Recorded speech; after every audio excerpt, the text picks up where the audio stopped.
Naiz irratian, bigarren kafea.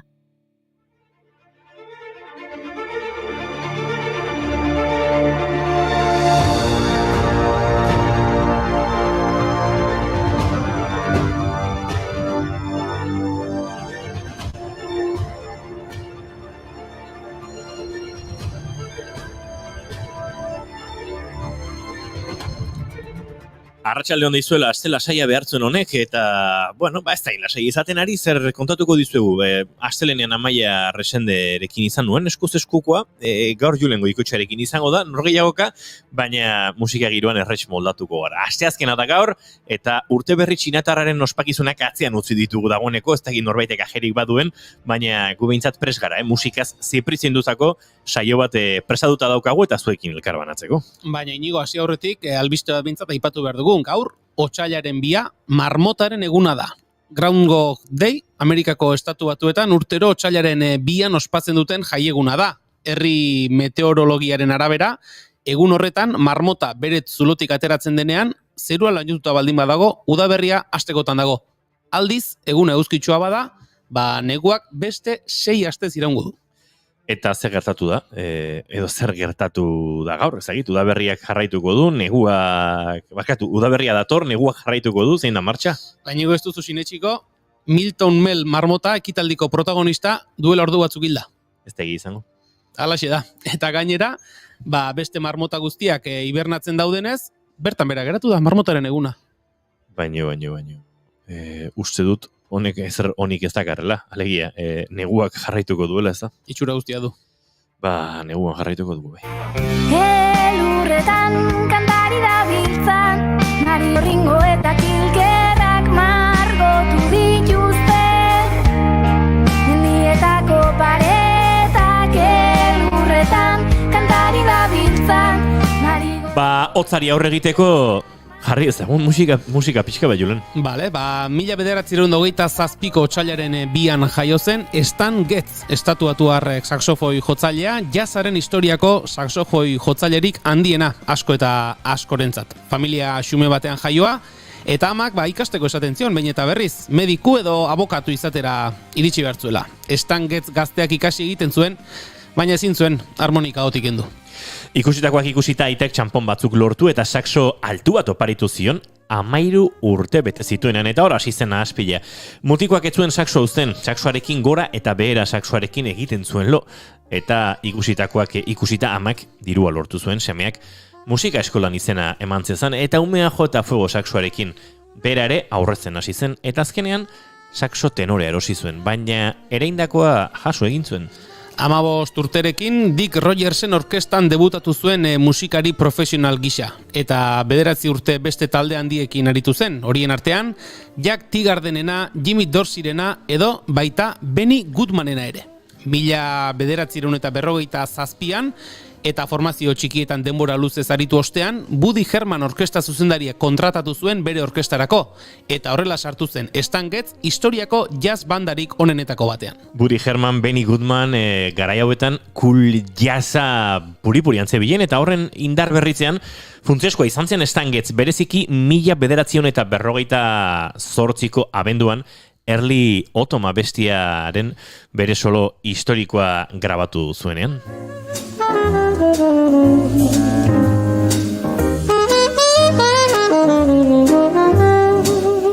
Eta badu Stan Getzek oso sonido berezia, oso soinu propioa. Gu ez gara saxofoi joleak, baina saxofoi jole adituenek eta hain aditu ez direnek segituan identifikatzen dituzte saxofoi jole batzuk eta besteak, eta trompetistak, eta kontua Stan Getzek nazioarteko ospea lortu zuen eta The Sound ez izena jarri zioten, bazegoen zerbait bere soinu hartan, dozenaka saxofoi jotzaileek imitatu eta lortu nahi zutena. 40ko hamarkadaren amaieran bakarka hasi zen diskoak grabatzen 1950ean zenbait talderekin jotzen jardun ondoren berbetxearentzat hasi zen lanean, eta bertan agertu ziren beste izen erraldoiak, Lionel Hampton edo eta Dizzy Gillespieren mailara iritsi zen. Gillespierekin grabatu zuen hain zuzen ere This and Gets bere disko ezagunenetakoa. Eta 1956an The Streamer argitaratu zuen, eta handik 2 urtera, Europara leku aldatu zen. Stanley Getzen ibilbidearen bigarren aro bat hasi zen orduan, 1962ko Desafinado diskoarekin besteak beste. Aro horretan, Bosanovaren bideari ekin zion, urte hartan bertan egin zuen jazz samba lanak erakusten duen moduan diskoarekin arrakasta handia lortu zuen, eta handik 2 urtera, 1964an beste disko bikain bat grabatu zuen. Jet Gilberto. Stan Getz murgildu zen Bosanova giroan eta Bosanovaren osaketarako inoiz kontatu dizuegu, Gilberto bezalako sortzaile handiek Estatu Batuetako jazz giroan topatu zuten inspirazioa. Só não poderá falar assim do meu amor. Ele é o maior que você pode encontrar, viu? Você com a sua música esquecida. 70ko hamarraldian hainbat jazz jotzailerekin elkarlanean jardun zuen Chick Corearekin besteak beste. Hala ere, tarteka bakarkako diskoak argitaratu zituen 1970ko Marrakech Express adibidez. Disko hartan beste artisten abestien bertsuek egin zituen, adibidez Johnny Michelen Both Sides Now, Paul Simonen Cecilia edo Crosby, Stills & Nashen Marrakech Express bera, Graham Nashek idatzi zuen kanta ura, Casablancako tren batean egindako bidaian. Haze kasualitatean, gaurko egunez jaio zen Graham Nash musikari britainiarra. Ezaguna bere tenorea hotsarinagatik eta The Hollies Rock talde britainiarrarekin eta Crosby, Stills eta Nash folk rock super taldearekin konpositore bezala egindako ekarpenengatik. Wonders at the empty place inside, heartlessly helping himself to her bad dreams. He worries, did he hear a goodbye? Or even hello? Aurreko astean aipatu genuen, Neil Youngek Spotify musika plataformari aurre egin ziola eta ondorioz bere musika desagertzen joan dela bertatik, Graham Nashek horixe bere egitea erabaki du eta ez da bakarra.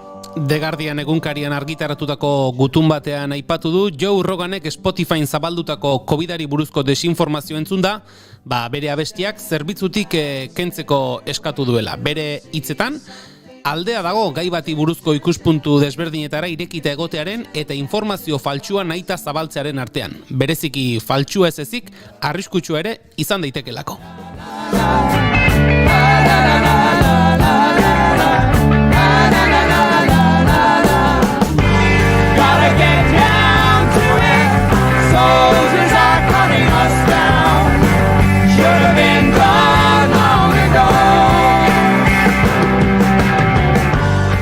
Johnny Mitchell, Nils Lofgren, Bruce Springsteenen gitarjolea eta 4 Grammy dituen indiari artistak ere erabaki hori hartu duten, Neil Youngen pausoak jarraituz.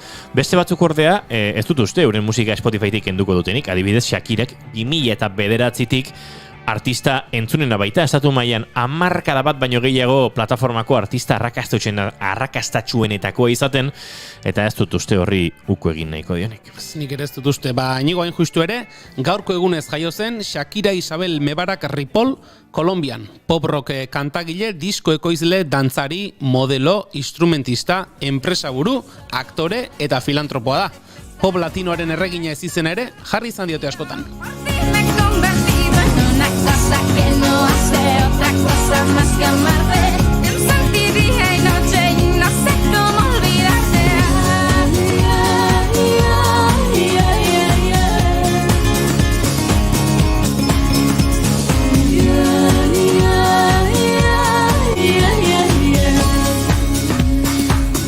¿Cuántas veces he intentado? Musikarekin loturiko efemeridetan murgildu gara saioko lehen minutu hauetan, baina berehala Ozeano Indikoko uretara egingo dugu bidaia. Euskal Itsas Museoak Tromelan esklabu anztuen uartea erakusketa zabaldu berri du, eta Xavier Alberdi museoko zuzendaria gurekin izango da historia latz honen xehetasuna kontatzeko. eta Iñaki gaur gurekin ez dagoen arren, baina oraintxe bera ere hortzi izango dugu, Atlantikoa zeharkatzen, etxera bueltan datorrelako, hemendik besarkada bat, Iñaki Lasari, laizer ikusiko dugu eta elkar, baina, bueno, etxeko lanak egin dautzi dizkigu. Gorka Julio garatzaile informatiko, irakasle, komunikatzaile eta saltxeroarekin izan da, podcasta osatu eta doinuetatik haratago tartean gurekin egon dadin. Eta asteazkena izaki, elkarrizketa akustiko ere izango dugu gaurkoan. Iñaki Dieguez akustik trio proiektua ezagutuko dugu, Iñaki Dieguezekin berarekin, Angel Unzurekin eta Iker Telleriarekin. Nabari ezpada, Iñaki Dieguez oso gustoko dugu saio honetan eta askotan entzuten ditugu bere akordeoi doinuak eta gaur gonbidatu berezi izango da gurean. Otsaiak biditu gaur eta asteazkena da ongietorri guztioi bigarren kafera.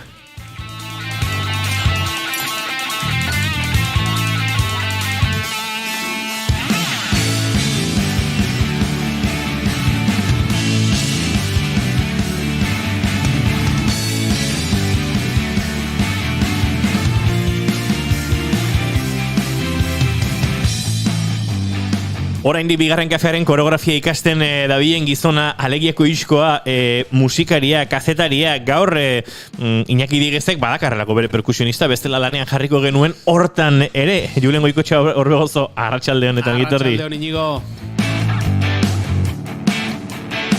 Goiuri ez izarani ez daukagu gaur ere gurean, baina uste du laizter dagoeneko ahotsa berreskuratuta gurekin izateko moduan izango dugula, estimatu behar diogu, egunero ez dagoen arren eskaintzen digun laguntza. Eta izketan ari zaizuen hau, Inigo Asensio Lurbide. Gaur bigarren kafeak 329 du, arratsaldeak 4:11 minutu, eta otsaiak 2 marmotaren eguna bezalaxe errepika liteken eguna ere, bada, baina guk aukeran nahiago hau ere gainditzen balin badugu. Arratsaldeon guztioi ongitorri.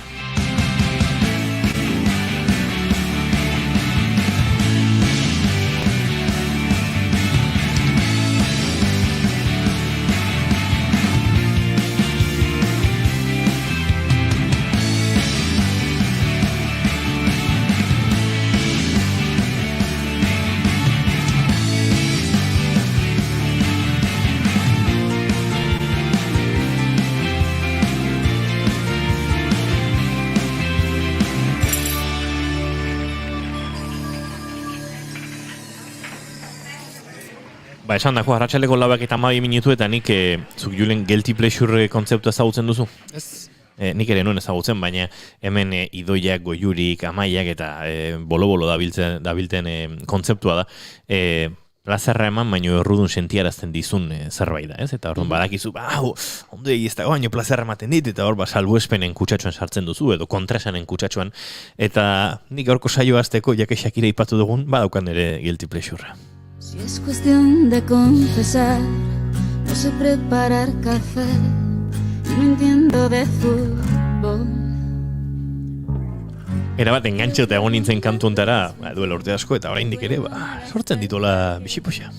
Zerbait txarra balitu ez dela bizera esaten, ez dakit? Ez dakit, baliteke olako auto, ez dakit, presio kulturetat jarri dugula gure buruari ez, eta Shakira entzuten, ez dakit, nik espaldizu Shakira entzun eta ikusten dutala oso gustoko ez dudan musika egiten, baina onartu behar dute garai hauetako Shakira ark asko ura asko entzun nuela eta kantua asko nuela maite bai. Me baño los domingos. La verdad es que también. Beraz, ez dut barkamenik eskatu behar Shakira entzutatik, Julen. Niri ez behintzat. Ez, bale, ondo. Cuando hay frío. Gorkak esan digu, haze jertxea beltza eta txuria, pintxo. Gorka, hau grisa da, ez dakit nola ikusten den zure pantailan, baina grisa eta goiurik esan ohi du tripofobikoa dela. Badakizue tripofobia horrela gauza borobilek eta nazka puntu bat ematen dute, olako, ez dakit oso nola zaldu, baina goiuri tripofobia sortzen dio jertxonek. Horratik jarri dut gor beraz dagoelako da. Eta gorkak dio, nire maite duta da gaur argia sari eman diotela badok.eus atariari merezitakoa. Eta gaur berezik ilusia indiz ze kolaborazioa egiten dit Ataun Irratian. Gora Ataun Irratia, gora argia, gora badok.eus ataria, eta gora euskal kulturaren eta euskal kazetaritzaren inguruan lanean diharduzuen guztiok. Eta zorionak badoktarrei, tartean ere, laguna badu Iñaki Lasa, eta bertan ere aritzen delako, zatitxo bat ere oso etxekoa sentitzen dugulako, eta badok atari ere oso etxekoa sentitzen dugulako, zorionak badok, eta segi horretan euskal musikagintzari eskaintzen diozuen tratamendu, arreta eta goxotasun guzti hori eskaintzen.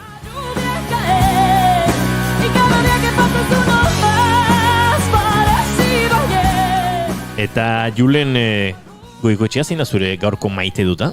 Egia esan, beste zerbait neukan bentsatuta, baina gaur goizean, egun alaitu diadan, ez da beste munduko ezer, baina begira. Kalean ninduala, eskola bateko umeak ikusi ditut, horrelaxe irakasle bat aurretik zuten, eta zeto zen, espaloian binaka jarri, elkarri eskutik heldu, eta horrelaxe, kuadrilla ederra zetoren. Eta askotan esaten da ez, herrian zabiltzanean, edo norbaitekin, herritar batekin gurutzatu eta batzuk ez dutela kaso egiteko iturarik edo elkarra gurtzeko iturarik ere ez, irakasleak egununak eman dizkin, nik berari ere eman dizkiot, eta atzetik zetorren umeko adrila guztiak ere, binak azio zion neurrian, guztiak ere egunon, eta begira, egun apostu dit, horretxe berak. Ze ona? Bai? Ostra.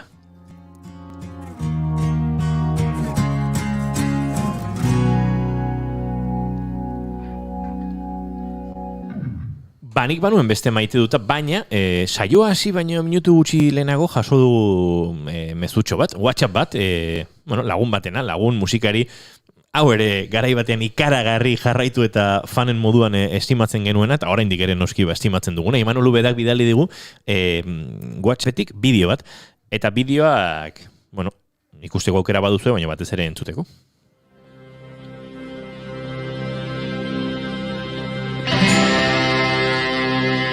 Hauxe dio, inor ez da kalterik gabe ateratzen oroitzapen batetik. Eta irudietan ikusitzakegu hainbat euskal kulturako pertsona. Testuak Peio Lizarralderena komen dira.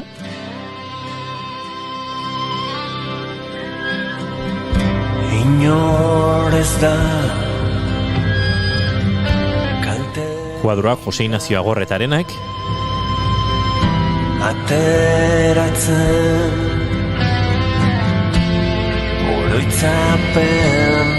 musika Imanol Ubeda berarena noski.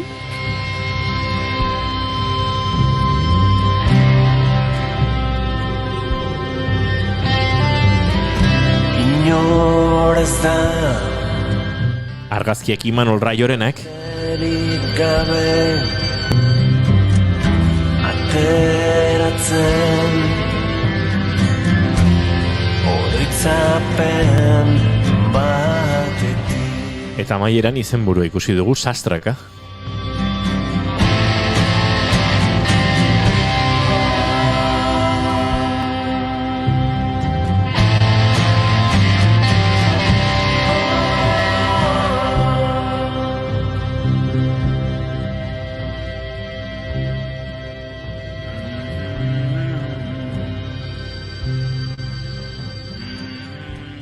Eta Erein Argitaletxea, eta pentsatu dugu, kontatuko digu zaurri gehiago Imanol Ubedak, eta esan digu, hau da dena, konta dezakegun guztia. Hor arte konta dezake. Hor arte konta dezake. Baina, pentsatu dugu, Erein Argitaletxearekin goiurik badauka, horrelako, ez dakit, Erein Argitaletxeak goiurirekin alako zorra, ze badago, itzultzaile bat, goiurik ezagutu nahi duena, ze ez izen batekin sinatzen bendu, eta norden jakin nahi du, eta ez diote kontatzen, eta gure Twitter eta Instagramean tarteka, komunikatzen dute elkar, eta hitz egiten dute, eta ez diote inolaz ere kontatzen. Eta orain ere beste sekretutxoak, eta ez dakit Erein zertzarete, sekretu faktoria, argitaletxea beharrean, ze demondre. Nere maite duta da horrelako mezua jasotzea, eta horrelako gogoarekin izatea, pentsatzu ze etorriko da honen atzetik, ze liburu bat, erakusketa bat, dokumental bat, disko liburu bat, dena datorrela, gauza ederra izango da, eta eskertzen diogu Imobedari bialdu izana, eta eskertzen diogu sekretutxua ez kontatu izana, naiz eta jakin genuken ze gertatzen den honen guztiaren inguruan. Ere intarrok, benetan, bita huts zoazte dagoeneko eta honi buelta ematen hasi barko dugunen batean. 9:19, orain bai, saio hasteko moduan gara, ongi etorri guztioi berriro.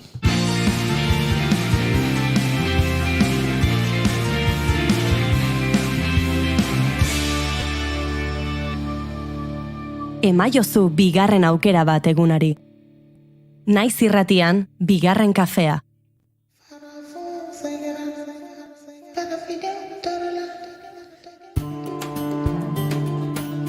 Goiurik idatzi dugu, ez da erein, igelakoak dira orduan. Orduan, denak dira gure kontra bat eta utxekoarekin, Goiuri. Bat eta utxekori buelta mate errazagoa da bita utxekori mate baino, Baina bi arerio norka? Bai. Ziur. Bai. Ja, Goiuri, bai ez da iguzu. Zeinek ez dizkizu sekretutxoak kontatzen zuri, eta zeinek ez dizkigu sekretutxoak kontatzen guri. Eta utzi mesedez YouTube plataforma hori eta zoaz Twitterera, Twitchera barkatu, boomerra dirudizula berriro.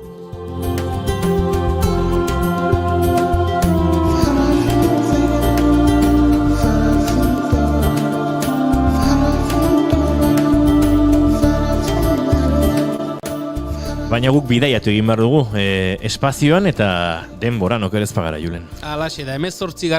Mendera egin behar dugu atzera, datozen minutuetan, 1760 azaroan, Euskal Herritik abiatu zen Nutil ontzia Madagaskar aldera. Baionan egin eta itxasuratutako ontzia, Pasaian 152 laguneko eskifaia osatu eta Madagaskarrerako bidean jarri zen. Hainbat hilabetetako bidaiaren ostean, Madagaskar ingurura heldu eta ontzia esklabo malgatxez bete zuten, Frantziako irlan, egun Maurizio irla bezala ezagutzen denean, bantxe, bertako plantazioetarako eskulan modura saltzeko intentzioarekin. Bidean ordea, 1761 uztailaren 31 gauean, mapetan ere agertzen ez omen zen uarte txiki baten arropen aurka ondoa jo zuen ontziak eta bertan geratu behar izan zuten urperatzetik salbu atera ziren eskifaiako kideek eta baita ontzian zigoazten esklaboek ere. Eskifaiako kideek ontziaren soberakinekin egindako beste ontzitxo batzuetan, batel moduko batzuetan, irlatik ies egin zuten hilabete gutxiren buruan, esklaboi beraien bila itzuliko zirela esan da, baina askotan gertatzen den moduan eta itsasoa izalekoa dela jakinda, hitzak haizeak eraman zituen.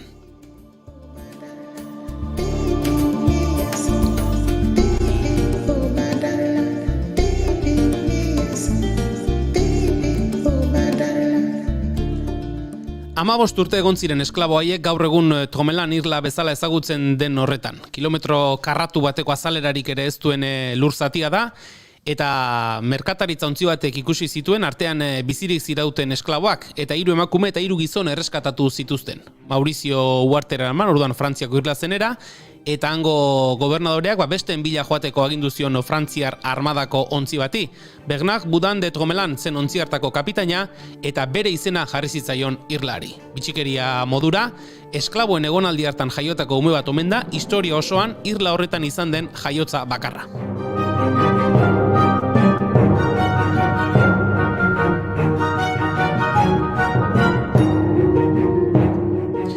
Gertaera horien bueltan, Euskal Itsas Museoak Tomelan esklabo aztuen uhartea izeneko erakusketa zabaldu berri du. Arkeologo eta historialari talde batek gertaera oinarri hartuta azken urteetan egindako lanaren emaitza da eta gaurkoan, Euskal Itsas Museoko zuzendaria Xabier Alberdi gonbidatu dugu bigarren kafera erakusketaren eta historia latzonen nondik norakoak hobeto ezagutzeko. Arratsaldeon eta ongi etorri, Xabier. Arratsaldeon da eskarrik asko. Genuen gogoa Xabierrekin aurrez aurre egoteko ze bigarren kafean pare bat aliz behintzate aritu gara, bideo deiez, eta Itsas Museoaren gora berak eta proiektuak eta erakusketak kontatzen, baina orain gontan aurrez aurre eta kafea behintzat hartu du. Urrengorako tea izango dugu Xabier, baina kafearekin moldatu behar berengoan. Gaurkoan nola berri izan du, urrengorako. Moldatu nauk. Ondoziok. Bueno, Xabier, guk azaletik kontatu dugu, Tomelango esklaboen historiaren nolabaiteko hurbilpen bat egin dugu, baina atentzio ditugun gauza bat izan da, sarean bilaketak egiten aritu garen neurrian, historia beraren bertsio ezberdinak edo topatu izan ditugula, datuen artean eta badaudela, kontraesanak edo ezberdintasun nabarmena badirela. Nahiko ikua da, olako gertakariak, olako, desberdintasunak izatia iraganeko gertakari egin. Askotan gauzak idazteialako entzunaz o beste irakurriaz, eta askotan, batek indula fallotxo bat, beste batek kopiatu, eta, holako gertakaria gertatzeia. Bai. Orduan, hortikan egokitzeia horrelako desberdintasunak, bai.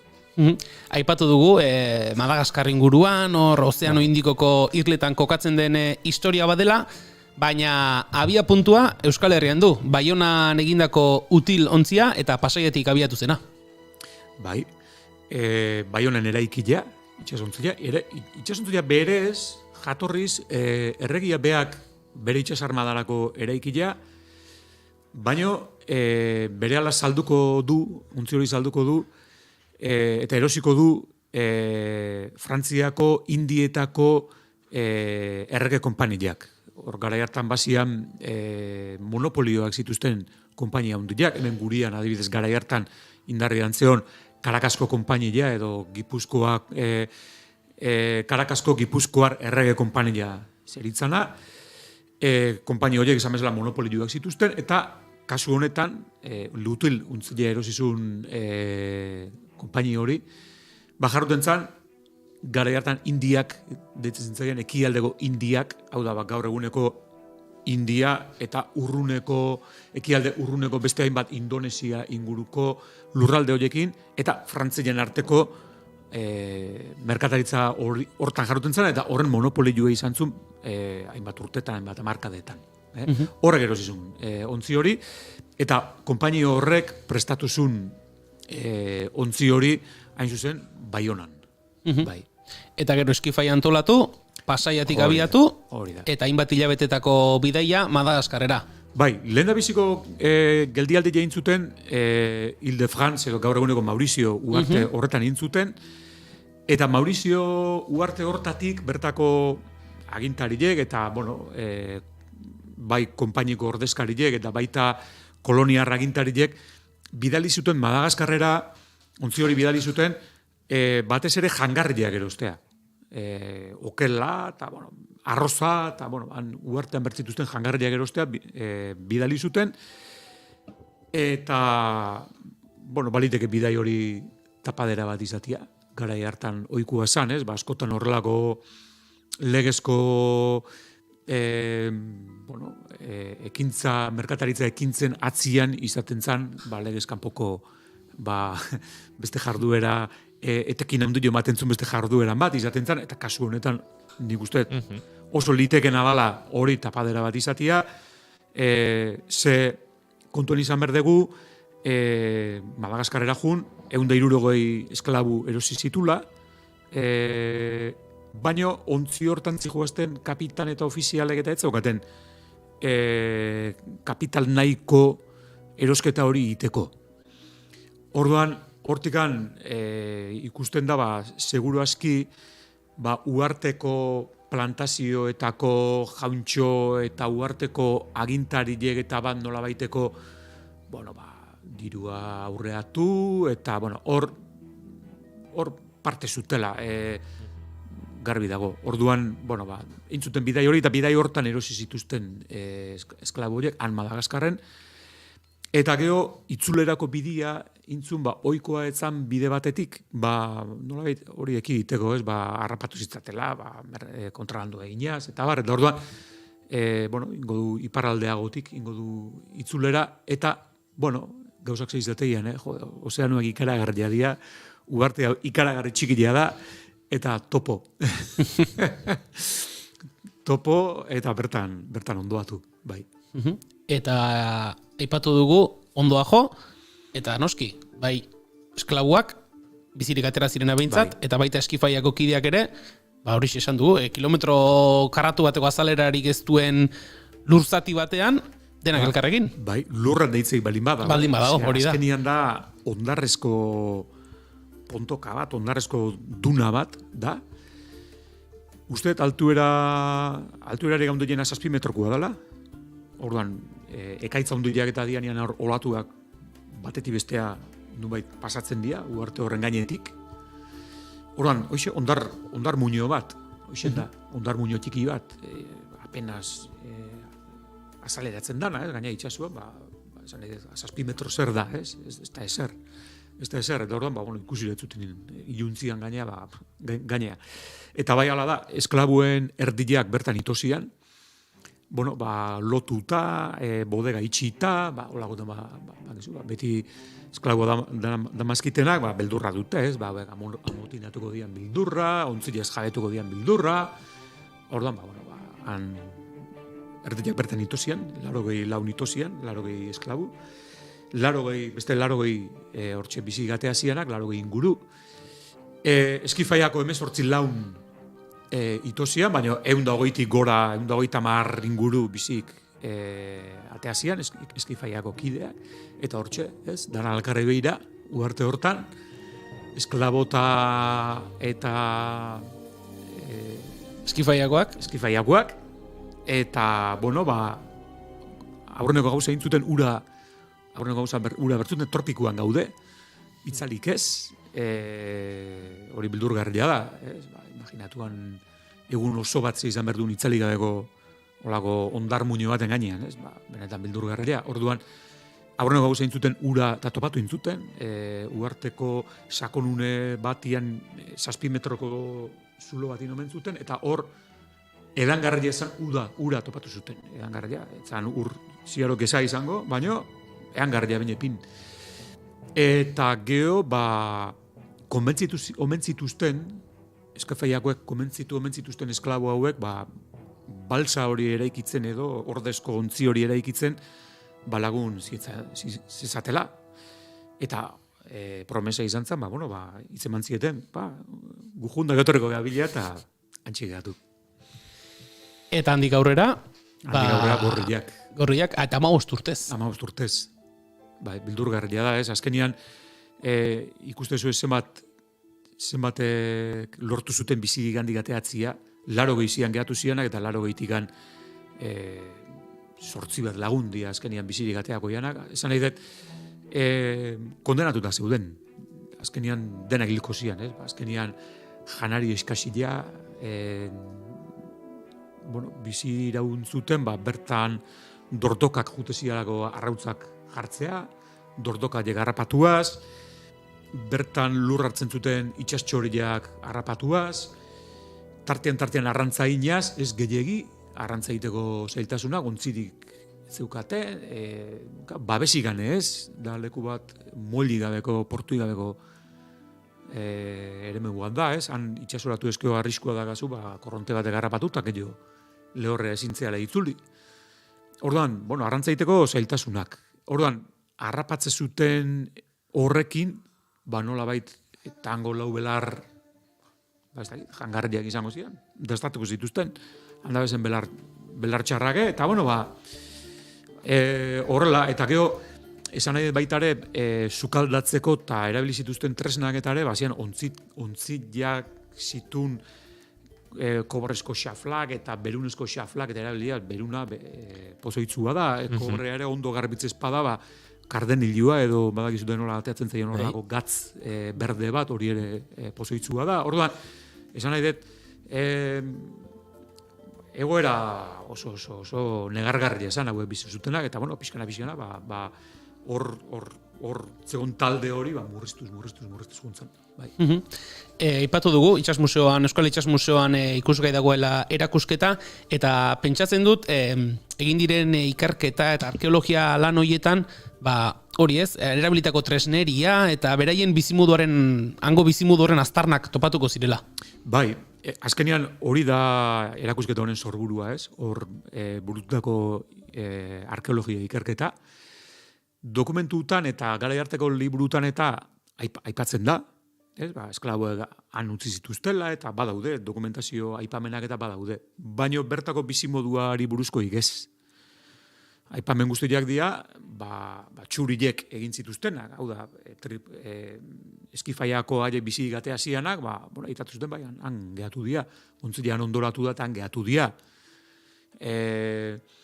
Justu, iraultzaren aurreko garaietan gaude, ez? 1761 ondoatu zen, handigan 28 urtea lertuko zen iraultza hori, Parisen, baina lertu aurretik bazian pentsalariak eta bazian nolabait iraultza hori piztu zuten idazle eta pentsalari eta bazian filosofo eta uharte honen aipamenak eta uharte hortan gertatutakoaren aipamenak bazian eta hemen.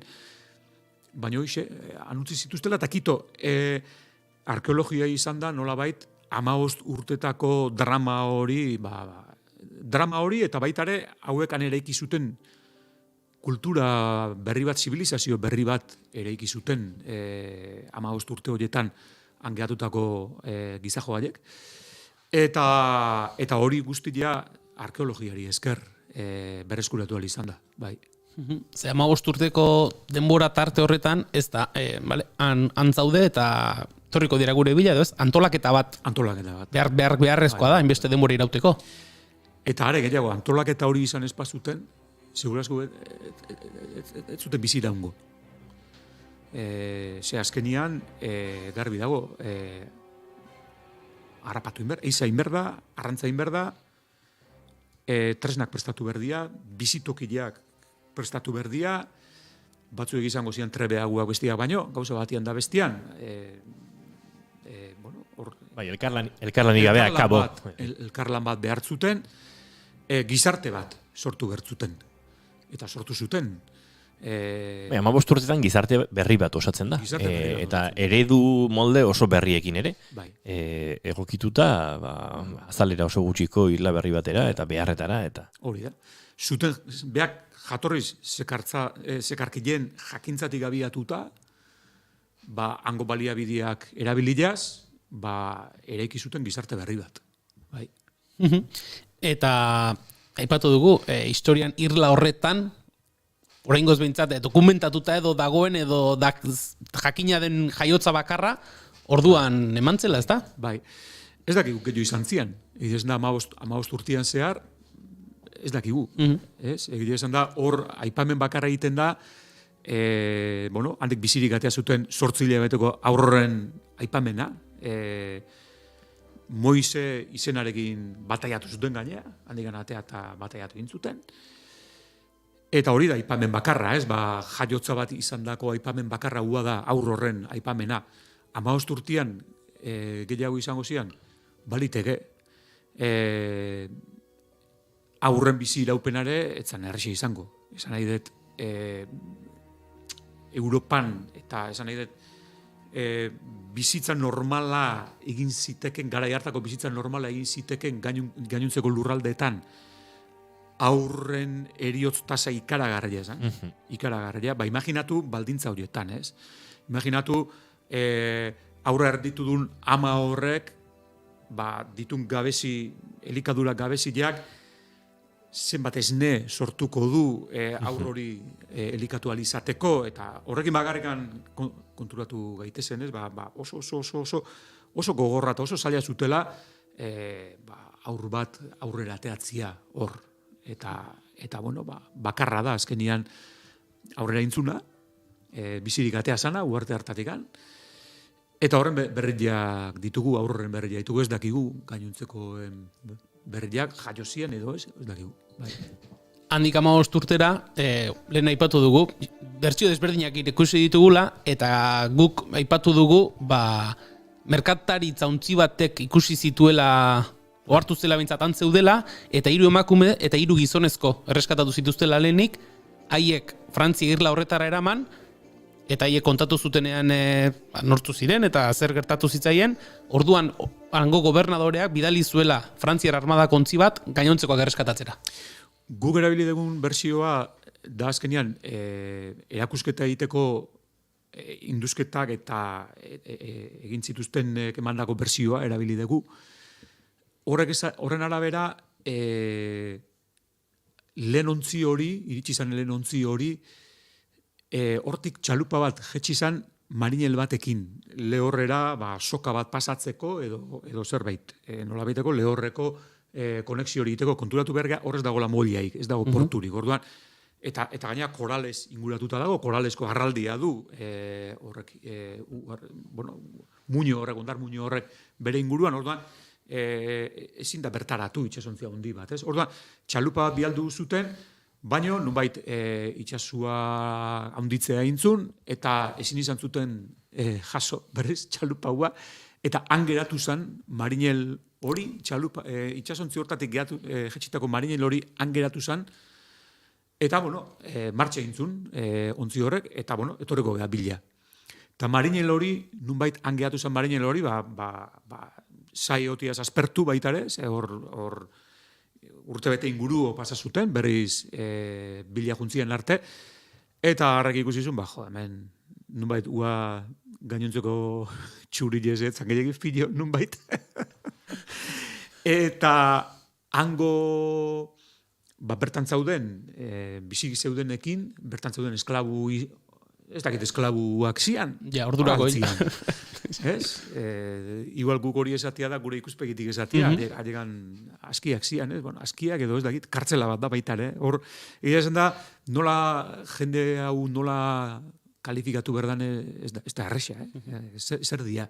Bueno, bainepin, hango biztanleaiek berriz ere lagunduko dute, bere txaluparrekin eta guandikan jasota zituzten luti-luntzilaren zatilekin eta bar, nubait eraiki zuten bigarrengo ontzi bat, oiala egin omen zuten hango itxastxorien eta lumak eta nubait jaso egiten zituzten, eta lumaiekin egindako oial moduko batekin edo, itxasoratu omen zan marinel hau, azkeneko 3 gizasemekin eta ustez 2 emakumeekin.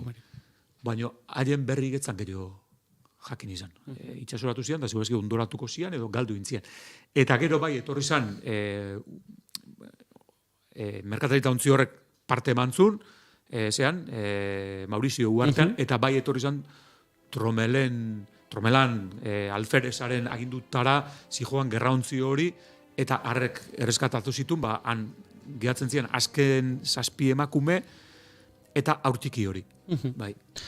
Gustora ari gara, Inigo, Xabier Alberdirekin gaia lantzen, eta luzerako emango liguke, baina pixka bat erakusketan bertan ere fokoa jarri nahi dugu, ze ikusi dugu, nolabait ere, modu ezberdinetara bisitatu liteken erakusketa bat dela, ezta? Alde batetik bisitak gidatuak, zuk zer horrek egingo dituzun bisitak gidatuak daude, gero hileko azken astezkenetan ontziratu zaitez topaketak ere izango dira, eta hilabete bakoitzeko larun batean, Tromelan familian ekimena ere eskainiko duzue. Bai, azkenian garrantzitsua iruditzen zaigu, azkenian ikuslego edo erakusketaz gozatu nahi duen publiko desberdinara gerturatzia. Esan nahi dut, batetik egongo da, historian jantzia dan jendia, bestetik izango dira aurrak, izango dira baita ere familiak, interes desberdinak edo jatorri desberdinetik abiatuta erakusketaz gozatu nahi duen, edo erakusketa ikusi nahi duen jendia izango da. Orduan, nolabait, saiatzen gea, nolabait, eskaintza aniztasun bat edo sortzen, ez? Ez deila bakarrikan izan, atia zabalduta dao, hor dakazu, jun da ikusi zazu, ez irutzegu garrantzitsua dela baita ere, nolabaiteko eskaintza desberdinak ematia.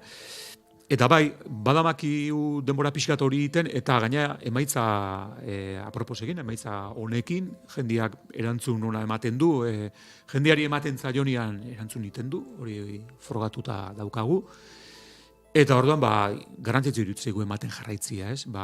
Ez daile izan bakarrikan atiak zabaldu, eta hor dago, eta bai bisitak idatuak, bai topaketa horietan nahi ditugu ekarri batetikan gai horren inguruan, Euskal Herria eta esklabutzaren gai horren inguruan, adituak diranak nahi ditugu ekarri, gaiari buruz hitz egiteko, baina baita ere, leheno izan deguna, erakusketa hau oso arkeologiatik abiatutako erakusketa da, eta arkeologiak presentzia oso nabarmena dauka erakusketa honetan, nola egin zian induzketak, eta induzketa horren emaitzak, azaltzen dira, leheno aitatukoen bizimodu hori berrera ikitzeko.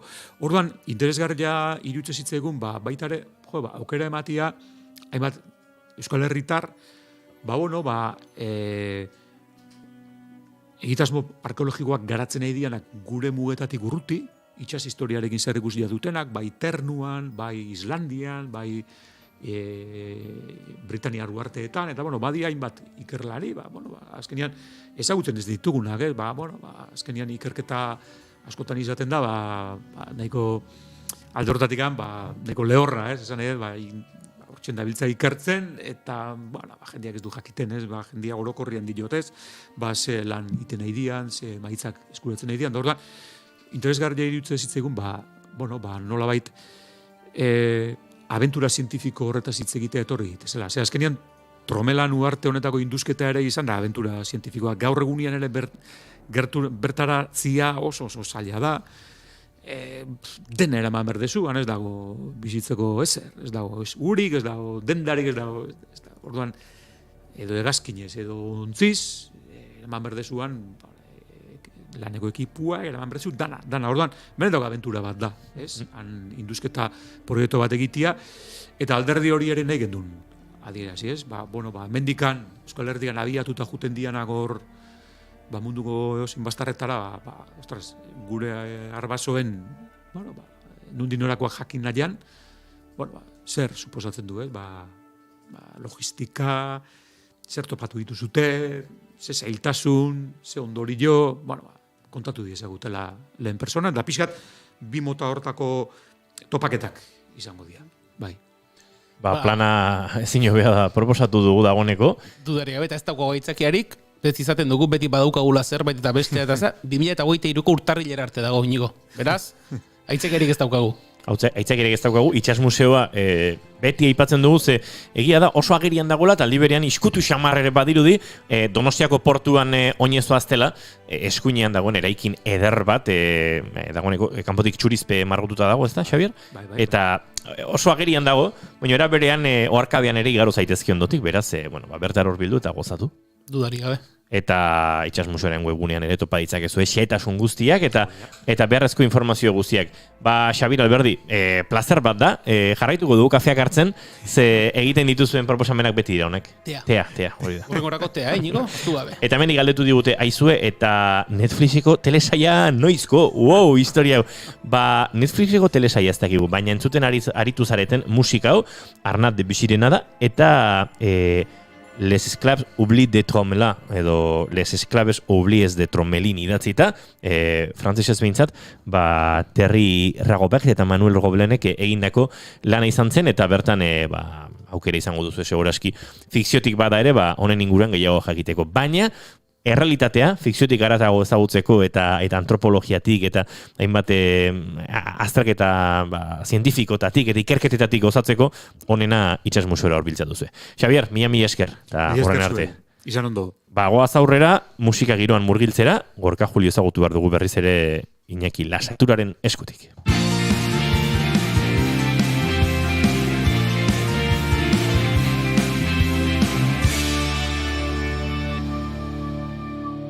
Keep calm and bigarren kafea.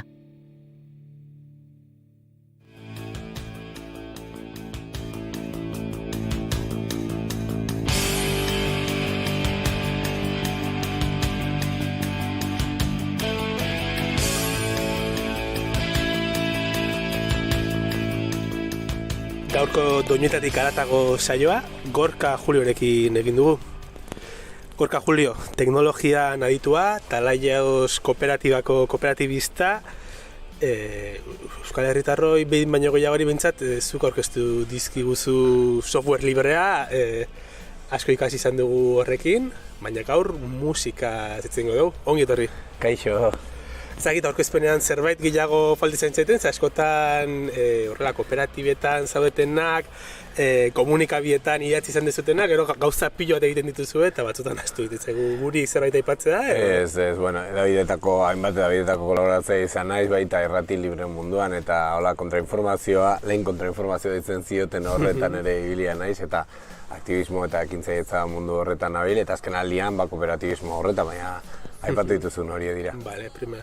Uste dut gaur egun informazio kontra informazio horrekin badagoela xaltxa de xente, ezagize punturaino onna txarrare beste gatako kontra informazioa nibili zaretenentzako, baina gaurko gaia erresa da, musika hitz egitea da, eta beti egiten dugu bi galdera izaten da, batetik musikazalea zara, eta bestetik, kostatu zaizun lau abesti hauek aukeratzea?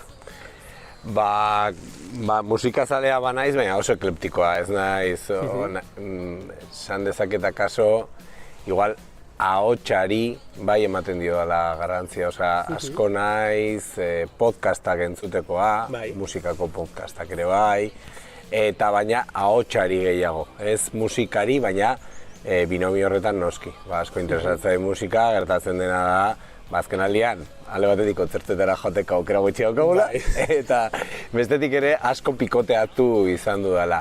Baina aukeratzean, egia da, aukeratzea zaila egin zaidera, baina izan ditut nolabait nire bizitza ezakit, ia 40 urte ditut, eta fase ezberdinak izan ditut, eta interes ezberdinak, garai ezberdinetan, eta bai lotu naiz momentu batzuetan, esan daiteke hildo musikal batzuetara, beste batzuetara baina gehiago. Baina egia da, naizela nahiko irekia zentzu horretan, eta ez dut aukeratu gorla bereziki dantzarako baten bat, baina, denak dantzatu daitezke. Bai, baina, ni adibidez gustatzen gana da, edozein tabernatara sartu eta ezagutzen ditudan eta ez ditudan abesti nasketa orekatu bat aurkitzea. Oso zaila izaten dira, hau da, gustatzen zaizkit ere gauza berriak entzutea, edo ulertzen ez ditudan gauzak. Gaur egingo ezuguna da bertxotan jarri eta eskertuko dute entzulek ni behintzat bertxotan ez jartzea, baina zaten bezala oina perfecto eman didazu, aipatu duzu gustatzen zaizuna pila bat dela tabernetan sartu eta musika entzutea, eta korrokatu dituzun lauetatik behintzat lehenengoa, uste dut denok edo gehienok entzun izan dugula tabernetan eta txosnetan. Sueño, mami, sueño. Txikitan maitasuna erreprimitu egin ziguten, pelikularen zati hori laguna moztu ziguten. Paradisu zineman ikusiko gara, lehenku hau ametsa forjatzen diren materialarekin eginda dago. Ez esan ez, Paradisu zinema zenbat txosnatan, zenbat herriko festetan, eta zenbat ostiral edo larumateko juergan normaletan ere entzun izan duguna abesti hau. Bai, mitiko itako bat. Orain, akaso inguzo mitikoagoa, Inigo Muguruza joan zitzaigun,etik, ez?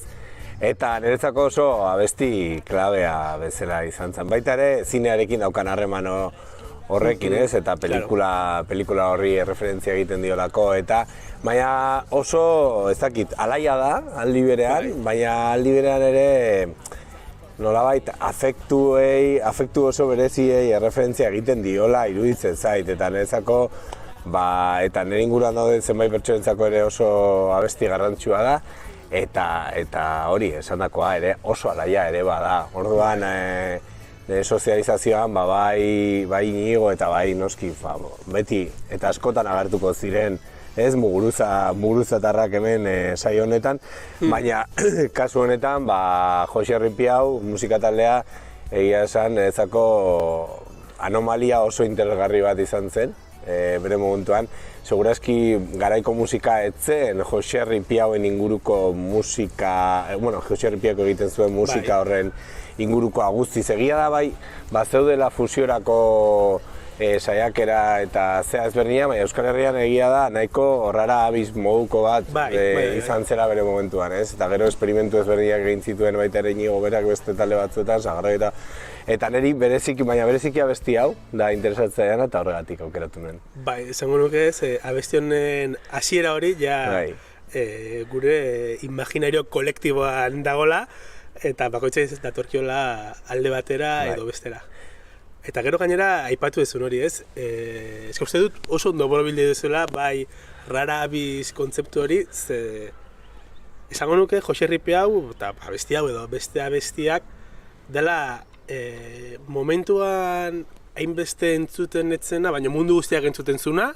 Orduan, jendeak aipatuko zituen beste 10 talde lehenago, nik entzuten dut, denetarik ez, Sutagar, entzuten dut S.A., edo entzuten dut edo entzuten dut zerbait popagoa, baina entzuten zuten ere, eta gerora, orain, hasiko bagina egiten reportaje bat, garai hortako musikarena, agertuko zen seguro. Orduan da hor egon dena bai pixkat iskutuan, baina biztan, eta orduan badauka bi alde horiek ez, badauka dikotomia hori ere Jose Ripiauk. Bai, gertatzen da fenomeno retrospektibo hauekin, batzuk nostalgia faltsu batean oinarrituako adea zen. Bizitu izan nun, ezakitze, eta ez zenun bizitu, gertatu zan, gero jartzen jarraize zutela, eta edo auskalo, kasu hau berezia da, zen uste dut bai entzun zela, baina oso jende gutxi jarraitu zuela, baina mantendu da horrez, lozorroan bezala eta momentu batean, badirudi jende askok ez entzun izan zuelako, baizik eta entzuten hasten delako, edo jarraitzen duelako entzuten, egiten dela, hola, ez dakit famatu edo rekonozimendu berandu datorren rekonozimendu bat gertatzen dena. Ez da kortaturekin gertatzen dena, adibidez. Beste zerbait da, baina oso interesgarria aldi bera. Horregatik interesatzen zaitere, Jose Ripiau bera, Oaintxe bertan, enaiz gogoratzen zein izan zen esantzuna, baina taldeak itzule egiten dira, eta nostalgi erdi faltsu horren edo inguruan batek izan zuen. Orain ematen du mundu guztiak entzuten zigula, denek entzuten zuten gure taldea, eta zeak izan jotzen genituen gure kontzertuak 30 pertsonen aurrean, gaztetxetan, eta ez 500 aurrean, ematen du mundu guztiak etortzen zela gure kontzertuetara, eta bai badagoela gauza hori, baina... Segurazki badago, talde horren baitan, zegoen zerbait interesgarria gero lertuko zena, igual akatsa ere akatsa deitu bazaio arte eta musika munduan, ez? Jendeak ez zuen jarraitu hilo hori, baina gero lertzen da eta orduan jendeak ikusten du hor bazegoela balio bat, ez? Eta, oso interesgarria da fenomeno bezala. Eta beste gauza da, zenbat pertsonari eramango zion abesti honek pelikulara. Beste batzui alderantziz akaso, baina hori ere, pelikulara eramango zion, baina Paraisu izin nuen, pelikula bada, ikusiko dut, eta...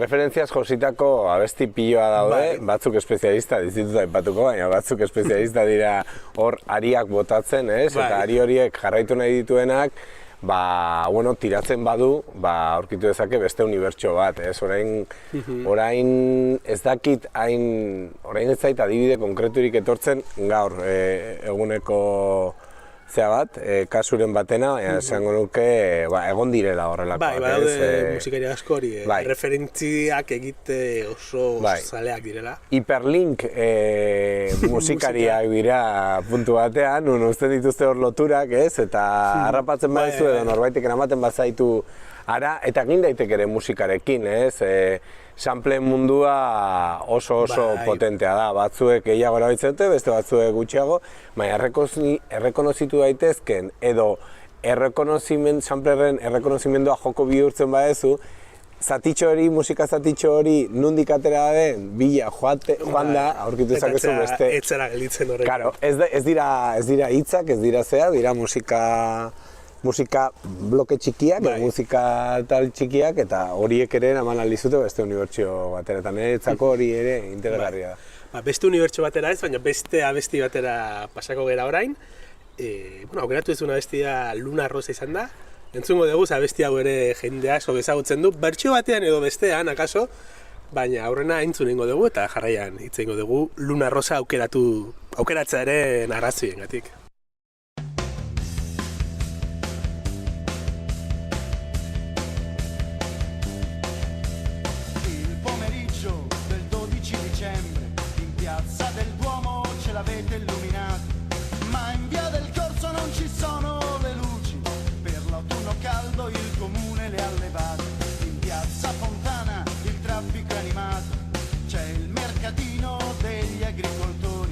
Sull'autobus a Milano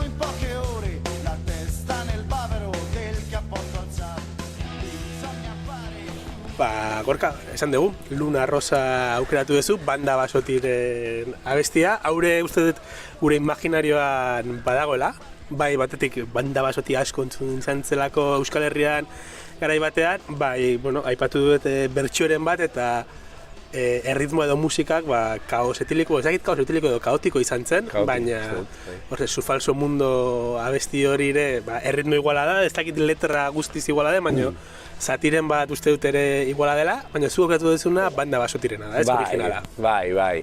Hor, egia da, urte askotan zehar, hoi banda hau, Euskal Herriarekin zokan afinidade politikoaren ondorioz, mendik asko ibili izan zela, eta bereziki hori, negu gorriaken inguruan, ezaguna gintzen, edo zeukaten harremanagatik, eta bar, eta hor ezagutu nuen, baina baitaren entorrelako, interes berezi batetik, eska munduaren inguruan, gertatzen ari zena, ez hemengoa baizik eta hori, eska jamaikarra, nazioar bai.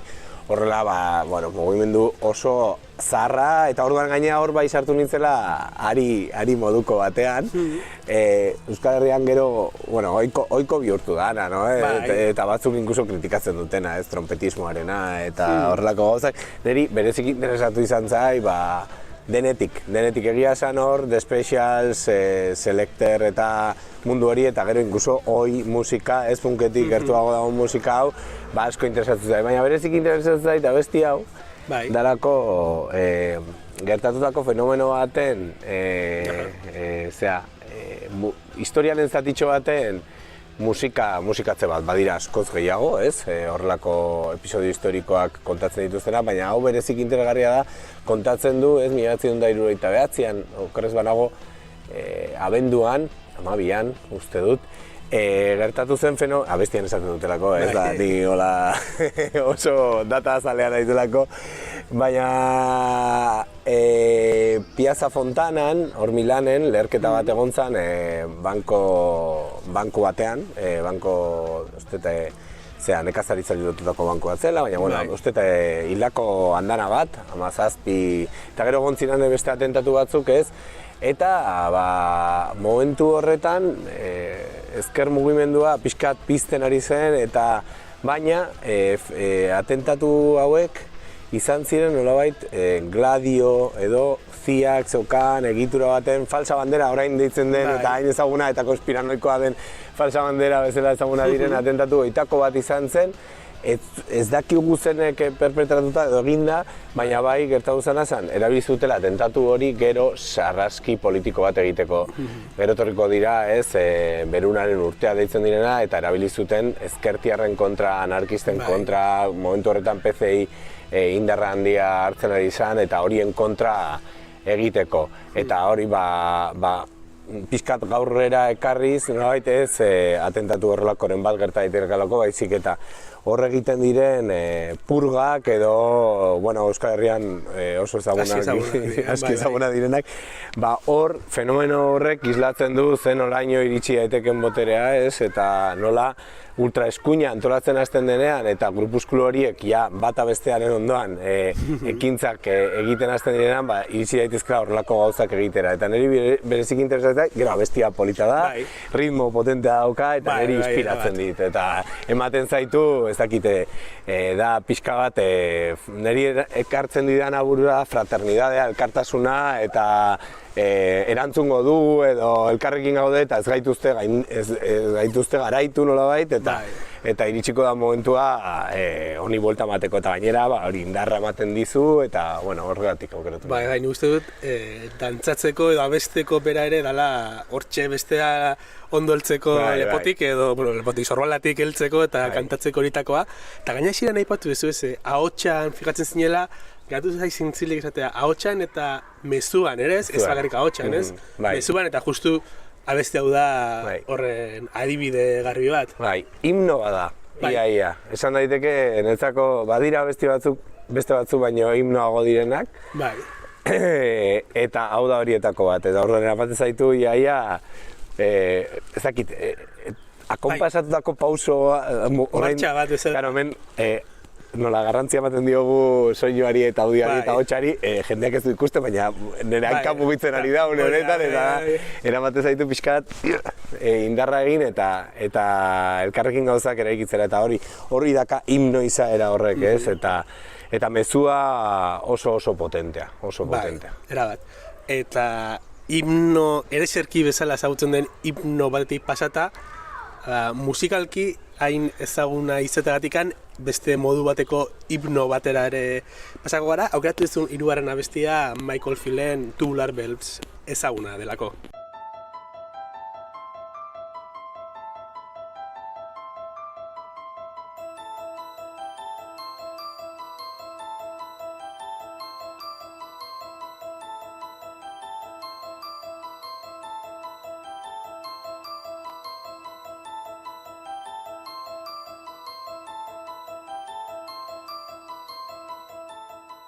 Basan dugu, hau himno badela, lehen bi abestiak gure belarrian segituan, gure belarritik burmuinera segituan pasatzen diren horietakoak badira.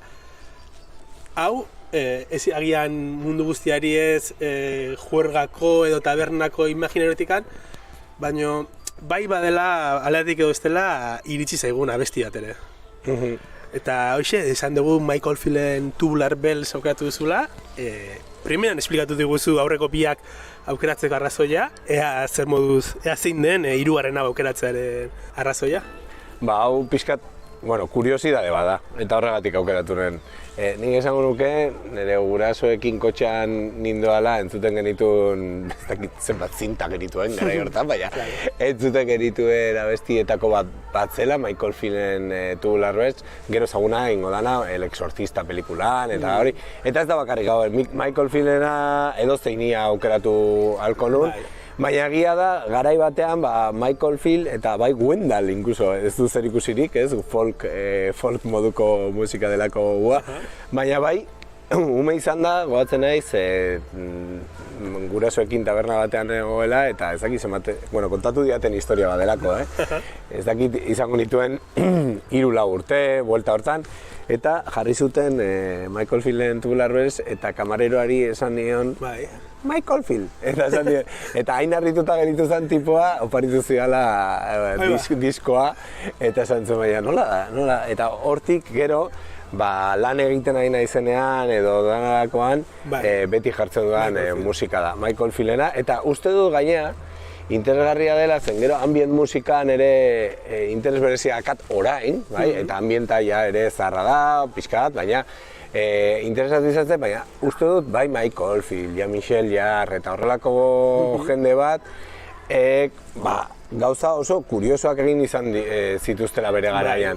Egia da gero txikleare estiratzen egon direla horietako batzuk, Michael Field bereziki Tubular Bells bat, 2, 3 eta hor berritasun gutxi edo gutxiago egon dela, baina garai horretara buelta egiten badu, ostra, esaten dut, hemen gauza oso interesgarria ziren, badirudi orain ere berritzea, gauza berritzea, musikan gauzaz berdinak egitea zaila dela, eta jende honek, kuriosoa, zenbait soinu ekarri zituzten, Tubular Bells horri egiten dio referentzia, kanpaia tubular batzuei, non horiek jotzen egiten zuen soinu berezi hori. Beste batek laserretan jarrituako histori bat egin zuen. Beste, bazegoen horrelako, eta bereziki, eta hori da garrantzua eta falta motatzen dena da. Nolabait etorkizuna hori zen, edo nolabaiteko proiekzio bat bazegoen etorkizun etakit positibo, baina bai nik kotxe galariak irudikatzen dituen garai horrekin edo musika horrekin, Orain badago etorkizunaren kantzelazio moduko bat niri batere gustatzen ez zaidana, eta distopiek erakusten diguten hori, mundua okerragoa izango da, edo errezagoa da munduaren akaberan txistea, kapitalismoaren akabera baino, lehenago etortzen zaizu munduaren akabera kapitalismoaren baino, eta ez dakit niri musika hauek eramaten zidaten beste hortzimuga positiboago batera, edo ez dakit, edo nire burua da, eta nire burua hori esaten zuen. Eta ez dakit, zuk ipatu ezun horrekin txikle hori estiratu izanak ez ote duen gaur egun gutxi ez gaitun eramaten Michael Field beste batzuk gutxi estera. Ze garai horretan esan duzu ez, esperimentatu zuten, zerbait berria sortu zuten, imaginatzen etzena, eta bazan garai bat esperimentatzeko proa egiteko, baina gero horri, esperimentazio horrekin tiraka berdina egite horrek, zakit,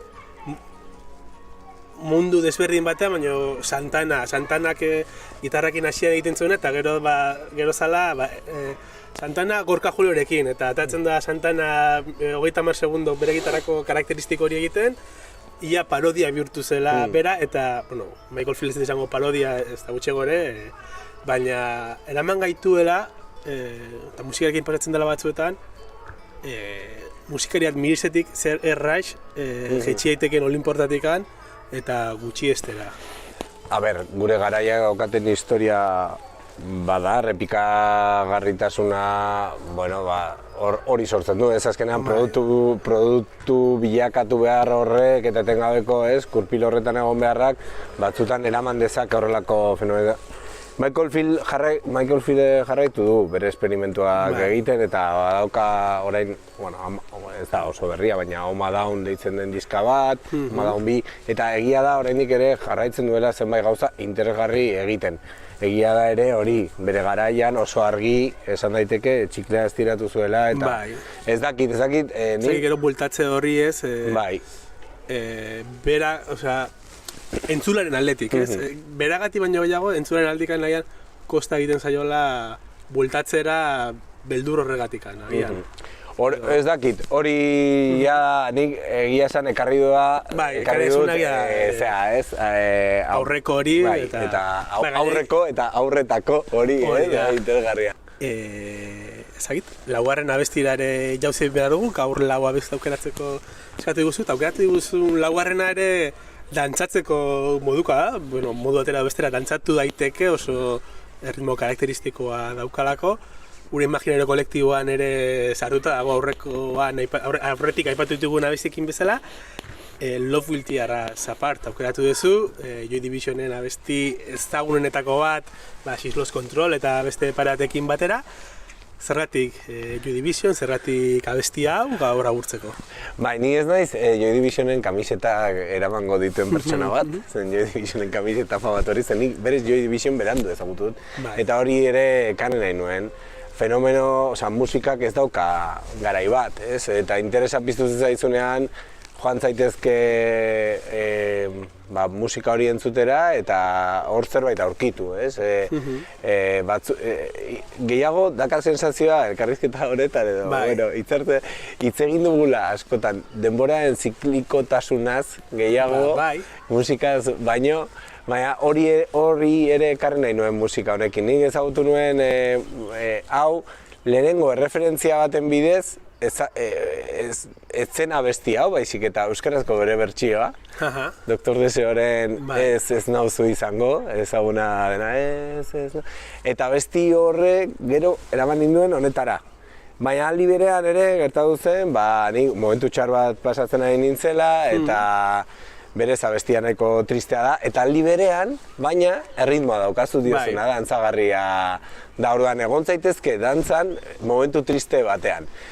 Eta hori da niretzako abesti honek daukan gauza potenteenetako bat. Eta berez abestia benetan tristea da. Joy Division ezagutu nuen gero Kontrol pelikula ere ikusi nuen bere momentuan.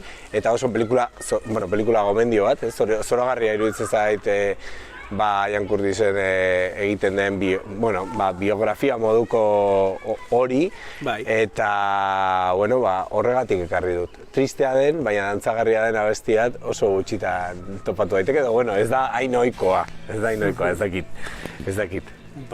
Bi aukera dazkagu, bat sartu gaitezke berriro aurreko abestiekin sartu garen bezala ziklikotasun batean, edo bestela nik uste politena dela esan dezun polit eta eder eta triste horretako horrekin amaiera matea gaurko konbertsazioari, eta amaiera mateko modu honena lehenengo eta behin da zu agurtzea, eta eskerrik asko gurekin egoteagatikan, Gorka Julio, eta bigarrena da entzulek eta guk abestia entzutea, enegarrenez, baina enegarrenez maitasun eta tristuarekin. Mila esker gurekin egoteagatikan.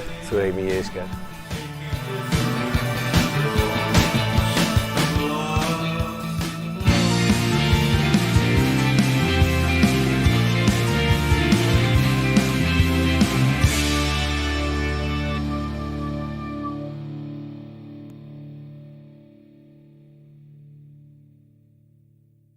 emaiozu bigarren aukera bat egunari. Naiz irratian, bigarren kafea.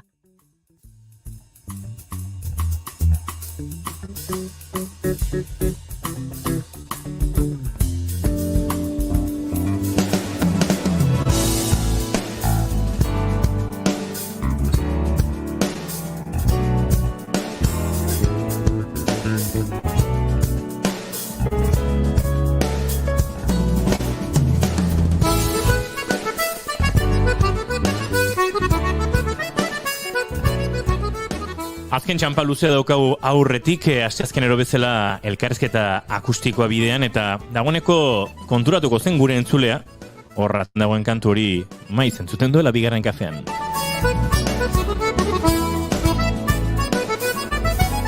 Gero akaso bere protagonista kontatuko digu, honen produkzioaren inguruan eta emandako buelta eta tirabirea guztien inguruan, baina ez dizugu esango norden, dagoeneko jakin barko zenukete, eta bestela Julen Goikoetxeak aurkeztuko dizkizu gure hurrengo gonbidatuak.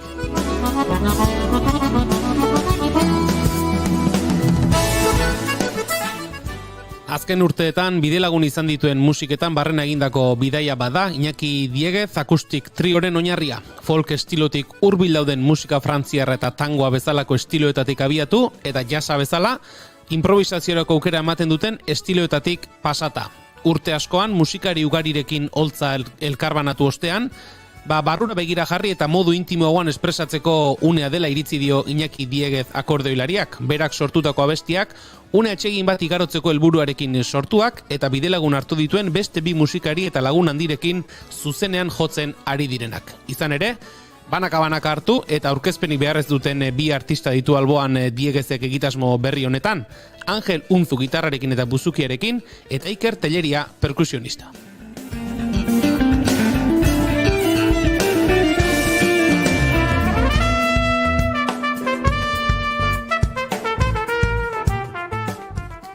Hirurak zuzenean entzuteko aukera izango dugu laster, baina horrez gain, gogoratu, otsailaren 11an Donostiako Lugaritz kulturretxean eskainiko duten kontzerturako 2 sarrera bikoitz zozkatzen ere ari garela bigarren kafean. Horretarako, gure Instagrameko historietan jarrita dugun galdera erantzun behar duzue, eta baita historia bera erantzun ere, sarrera hitza jarrita.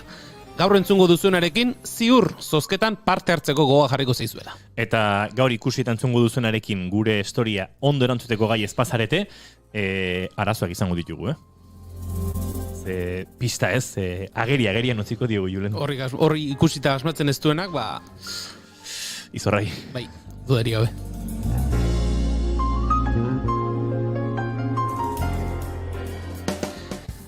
Inigo, nik uste artistei hitza emateko uneare iritsi dela, ezta? Bai, garbi dago. Hementxe ditugu, gure laborategiko maira hurbildu zaizkigu, bai Iñaki Dieguez bera, eta baita Iker Telleria, egitasmonetako perkusio jolea ere. Iker eta Iñaki, arratsaldeon eta ongi etorri, bigarren kafeko elkarrizketa akustikora. Txaldeon bai. Zer moduz? Ondo, hemen, Tolosan oso ondo, beti bezala. Hau ere akordeonista. Musikarien herria. Musikarien herria, akordeoilarien. Onak gainera. Bai, herria. Bueno, aldez aurretik eskerrik asko, hemen, Angel Unzu ere urtugu, gero entzungo duzu haren gitarrarekin hori da bera espresatzeko modurik onena, baina eskerrak eman bardizkigu Julen, perkusio set ikaragarri honekin etorri da Iker, soinua, gitarra, denetarik entzuteko. Akustik trio hori iaia izango den moduan bertan, entzuteko moduan izango dugu, pixka bat soinu proban egokitu dugu dena, ez? Gure laborategiaren tamaina akustikara, baina uste dut oso gozo entzuteko moduko izango dela. Dudari gabe zerbait txukuna eta gozo entzuteko aukera izango dute laster gure entzulek. Eta elkarrizketarekin hasteko, aipatu dugu, datorren ostiralean, otsailaren 11an, kontzertua izango duzuela Donostian, eta sarreren ere aipatu dugu, guk 2 sarrera bikoitze baditugula entzulen artean banatzeko. Guri, akaso, ez digute kaso gehiagirik egingo entzulek, baina zuek esan dagian, konbentzituko dituzue, kontzertu horretara joateko. Horrela, bero-beroan, bapatean, ze arrazoi emango zeniek entzulei, zuen kontzertu horretara joateko? Denbora txiki bat pasatzeko gurekin, musika, nik usteet, nahiko desente, nahiko ona. Eta, ongi pasatzeko momentu bat. Bai, eta izango da urrengo ostiralean, Donostin, Lugaritzen, Antiguon, eta hori izango gera, bai Angel, hor dago, baixua.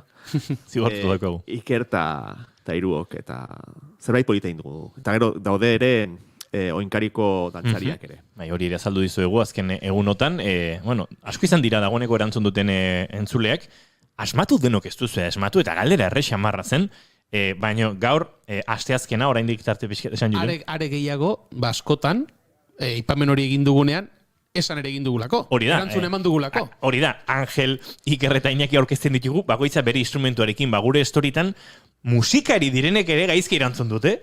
Eta galdera erresa zen, ze hiru instrumentuk osatzen duten trioa.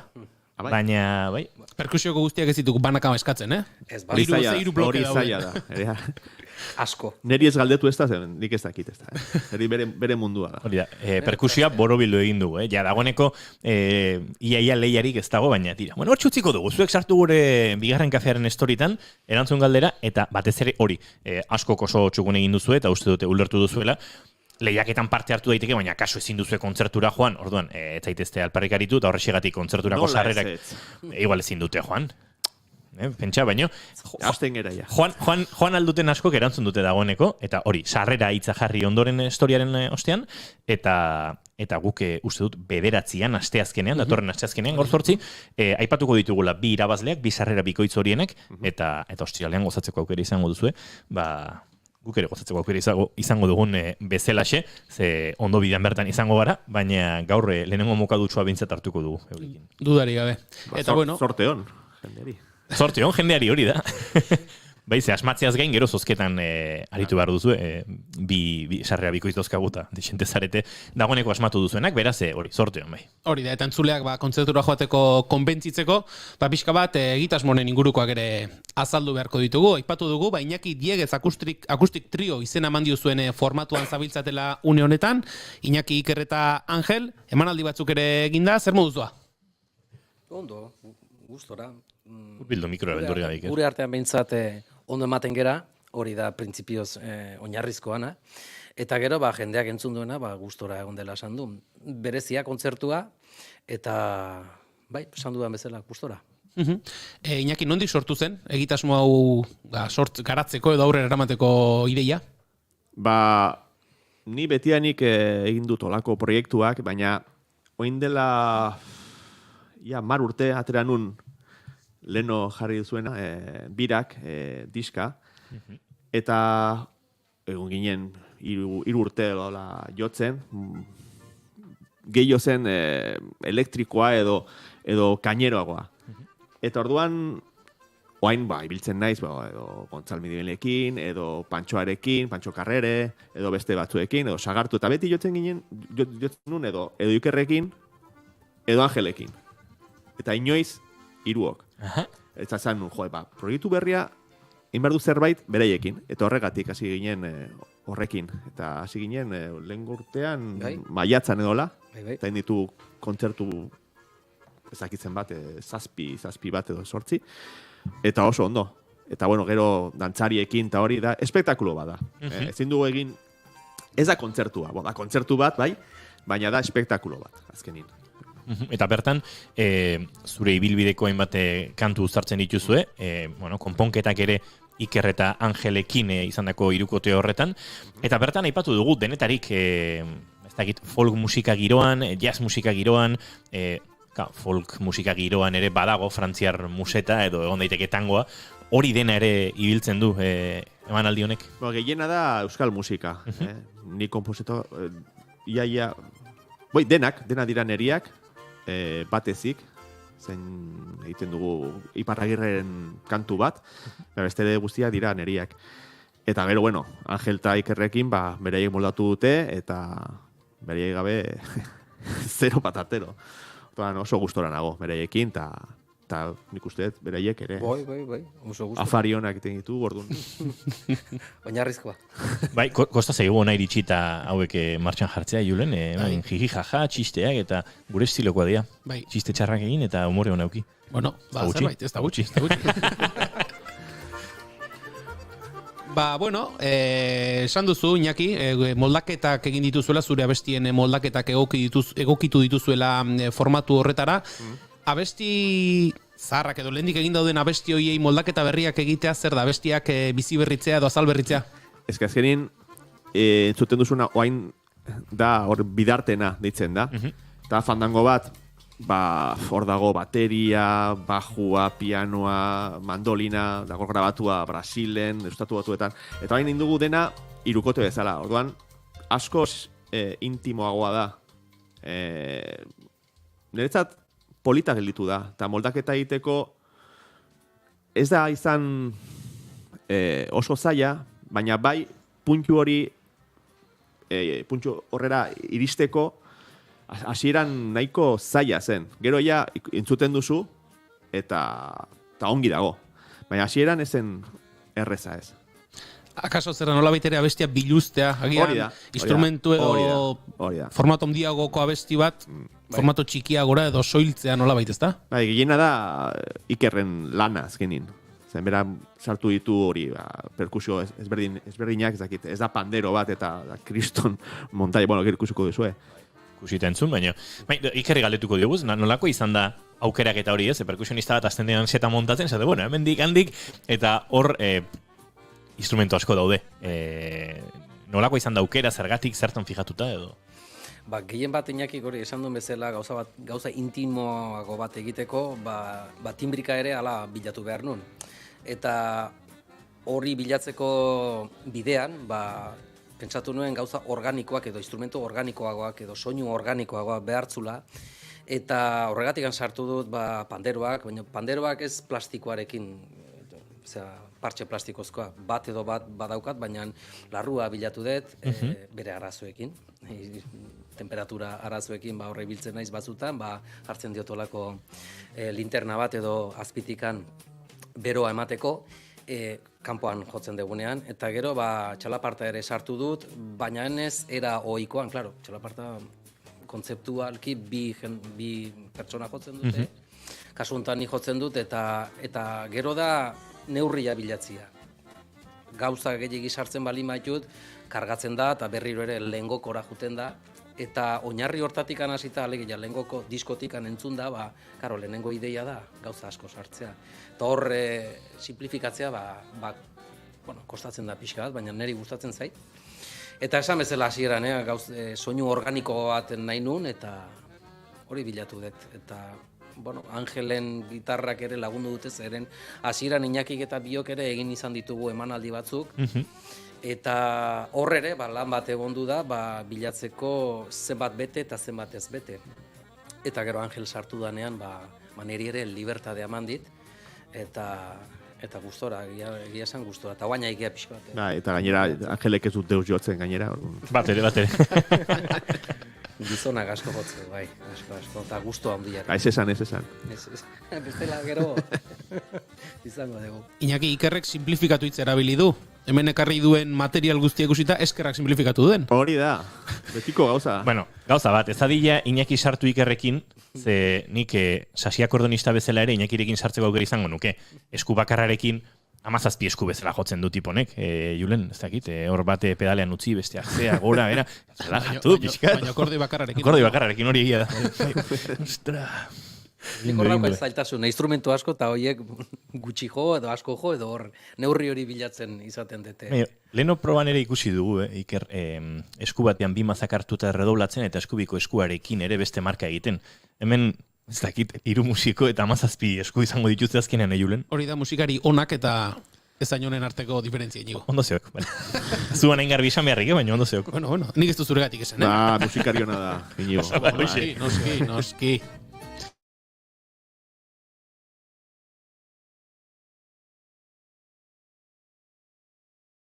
Epaitu beharko ditu, ez da? Eta horretarako nena lanean jartzea eta ikustea.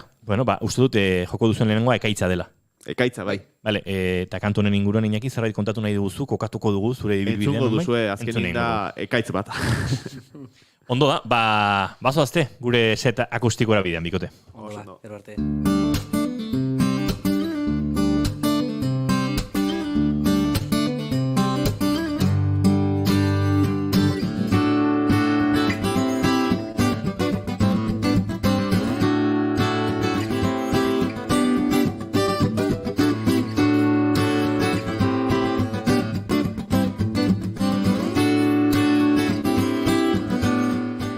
Bigarren kafearen elkarrizketa akustikoetan Iñaki Diegez trio mentxe dauzkagu Iker Angel eta Iñaki, nahi duzuenean ekaitza entzungo dugu.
pena da, gaur Goiuri ez dago gurekin, ez da inbesterako pena, ze normalean Goiurik, bueno, mendozkago dagoeneko, Iker eta Iñaki, vale, normalean Goiurik egiten duena da letren analisia beste musikari batzuekin, aste honetan ez dago, etxitik ari da kotxaua, nahiko lan badu bere COVID delakoarekin eta, baina normalean txalo egiterakoan ere hiru izateak eskertu egiten dugu eta ez da gutxi gustatu zaigunik, baina biren txaloak etire eska xamar.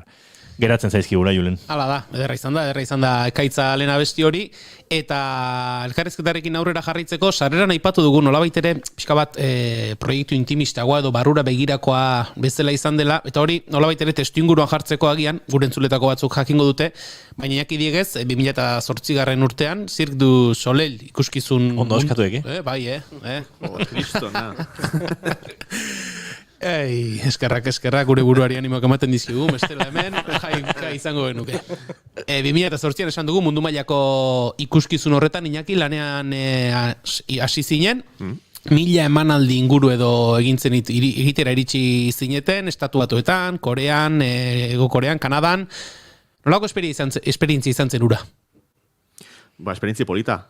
Ez dakit nola esan. Pasen itun 3 urte, kanpoan, etxetik kanpo, hasieran gogorra zen, bueno, gu gera oso etxekoak, baina esperientzia polita, eta ikasi nun asko, nola zer den business edo hori hemen ez dugu hainbeste aukera, olako konpainietan lan egiteko, eta, bueno, eta gero ezagutu nitun Kristo musikariak, ni lan egiten nituen 4 brasildarrekin, eta gero, bueno, Estatu Batuako jendea, eta bueno, esperientzia bezala oso ona.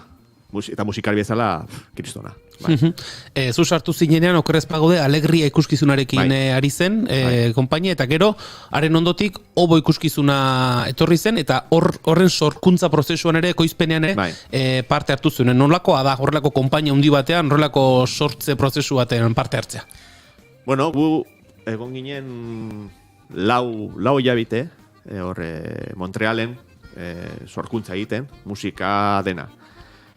Eta gero ja hasi ginen boloekin, Estatu Batuetan, Kanadan eta hori. Eta prozesua lan. Gu sartzen ginen hori Big Top da txapitoan edo. Goizeko 10etan eta atera goizeko ordu bitan urrengo egunero. 4 hilabete horrela. Orduan ikusten duzunean hori espektakula, dena da perfecto. Ni hasi nintzenean Cirque du Soleillekin, iritsi nintzen Koreara, ikusi Alegria eta esan nun. Nik hau ezin dut egin. Zen dena, perfecto. Eta gero ikusten duzu, eske, kristonana dago atzian. Eta hori, egon ginen, hori, 4 hilabete egunero, hori, 12-14 ordu lan egiten. Orduan, azkenian hori ikusten da gero espektakuluan, bai. Ia 3 urteko esperientzia bat, 2 urte eta 9 hilabete horrelako zerbaitiko esperientzia izan zen, eta ez dakitan bildutakoarekin edo gero birak diskoa etorri zen. Han bildutako esperientziak espresatzeko edo islatzeko modu bat izan zen diskori? Bai, zen azkenin olako konpainietan egiten duzu, bueno, musikaria zera, baina da lana. lan. Artea, bai, emaitza da artea, baina azkenin da lan bat ezala. Eta niretzat musika ez da lana, da beste gauz bat. Orduan, nik egin behar nuen zerbait, beste gauz bat. Orduan, ni egunero egiten nuen goizean, joan estudiora, eta grabatu, komposatu, bestela, ni behar nuen hori egin. Eta orduan hasi nintzen, grabatzen gauzak, Montrealen grabatu nuen gauz bat, Washingtonen, New Yorken, gero Brasilen ere, gauz batzuk, eta onera bidali, eta ateratzen diska, bai. Eta grabazio haiek estudioetan egiten zen dituzten? Home studio moduko bat zenera zurekin? Bai, komunetan, adibidez, oso soinu dauka, komuna. Gero hori txapitoan, edo geletan, hola egin genuen, bai. Eta gero nasketak hemen? Mikel Fernandez Krutxea egin zituen. Bai.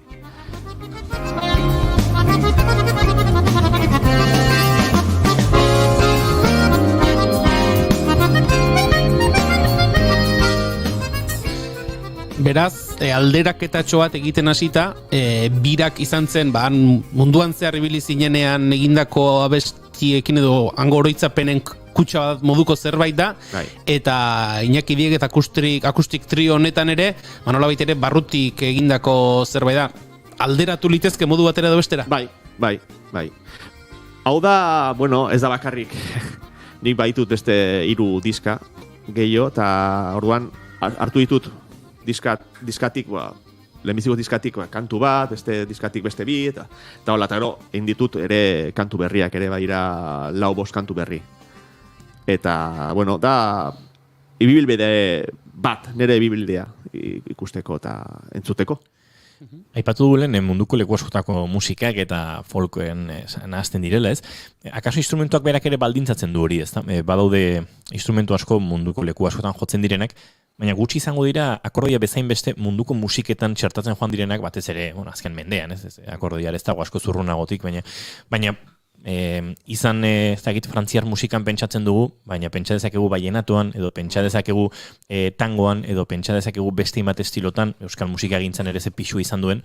Horrek ere pentsatzen dut baldintzatzen duela, azkenean birak tur diskoa entzuten ere ginen, zu mundutik bueltaka ibilizara, baina ipatu dugulen ere musikak ere giro askotara garamatzatela, eta horra kaso akordiak berak baldintzatu du hori. Bai, bitxiena, niretzat akordeonarekin da bauzkazu akordeona edozin tokitan. Zaten zera Brasilierra eta baukate forro eta olako gauzak eta kristona. Baina nik adibidez egin ditut kontzertuak estatuatuetan edo Kanadan edo. Eta flipatzen dute gure musikarekin. Jotzen duzu fandango bat, jotzen baduzu Piazzolla, edo zeinek jotzen du Piazzolla, baina fandango bat ez. Eta jendea gelditzen da harritua. Eta guretza da normala, ez dakit. Edo patadantza bat, edo.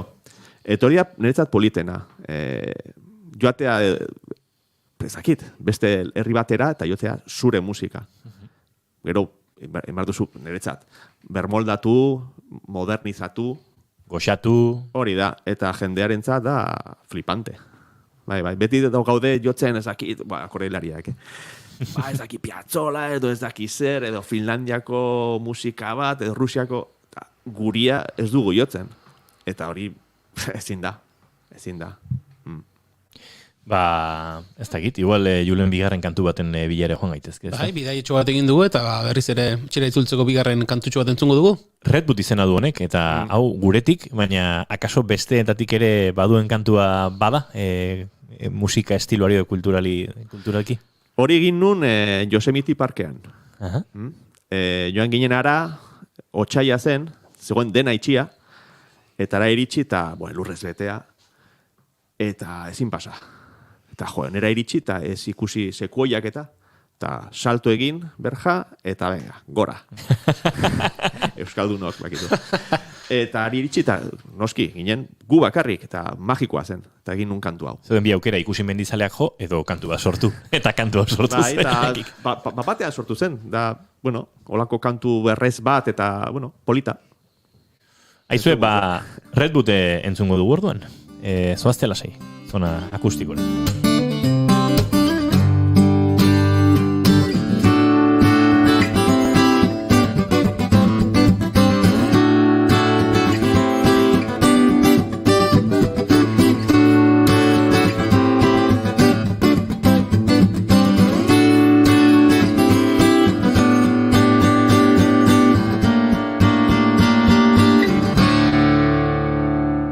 Bagoaz bigarren horrekin bigarren kafearen elkarrizketa akustikoetan Iñaki Dieg trio eta Red Boot.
da erresa bien artean txaloak txukun egitea, egingo genituen zuketanik saiakerak parrandaren batean julen, txaloak batak tempoan da ez da kontran egiteko eta horrelakoak, baina ez dugu trebezio ondirik garatu.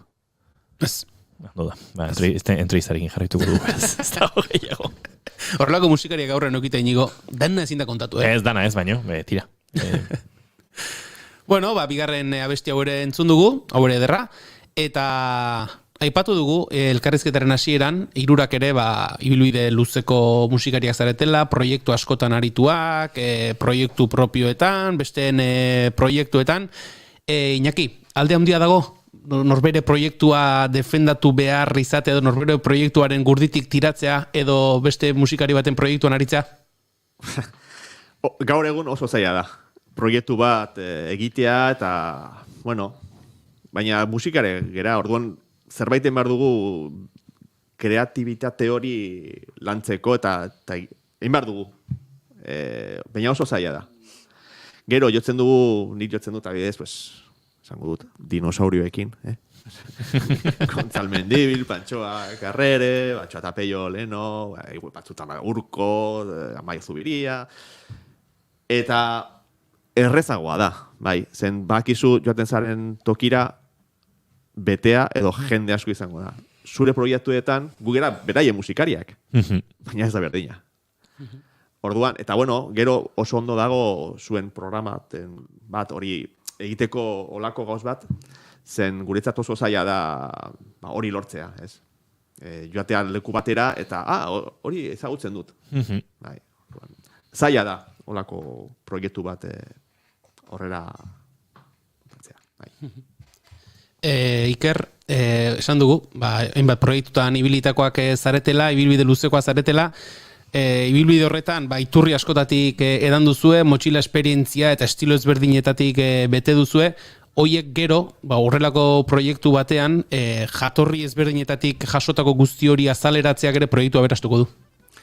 Bai, nire ibilbidean zehar entzundakoak gehien bat, musika indutikan, hasiko geha euskaldunetikan, nik hau lehenengo bintzat panderoarekin hasi nintzen jotzen, oso aurra nintzela, eta gero ja entzun ditudanak, gaur egun naizena ere, maixua musika klasikokoa naiz, perkusiko klasikokoa, eta hortikan edan dut, gero indutikan, Finlandiakoa, Amerikarra, eta azken finean horrik ikasten duzuna da, instrumentuak ezagutzen dituzu, eta hemen txertatzeko oso ondo etorri zait. Lehen esan dudan bezala, soinu organiko hori bilatzeko oso ondo etorri zait. Panderoak asko gustatzen zaizkit, ikusiko zenuten.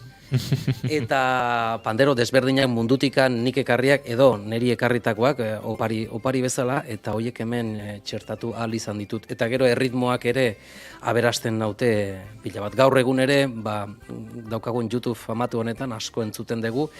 Eta bai, mundu osoko musikak asko gustatzen hau. Ni ez naiz behintzat bat entzun eta hortikan bakarrikan juten naizena. Eta horrek, bai, noski laguntzen duela. Background edo esaten dan famatu hau, beharrezkoa iruditzen zait. Eta entzun aldiren musika guztiak eta ikusentzun albalin bada.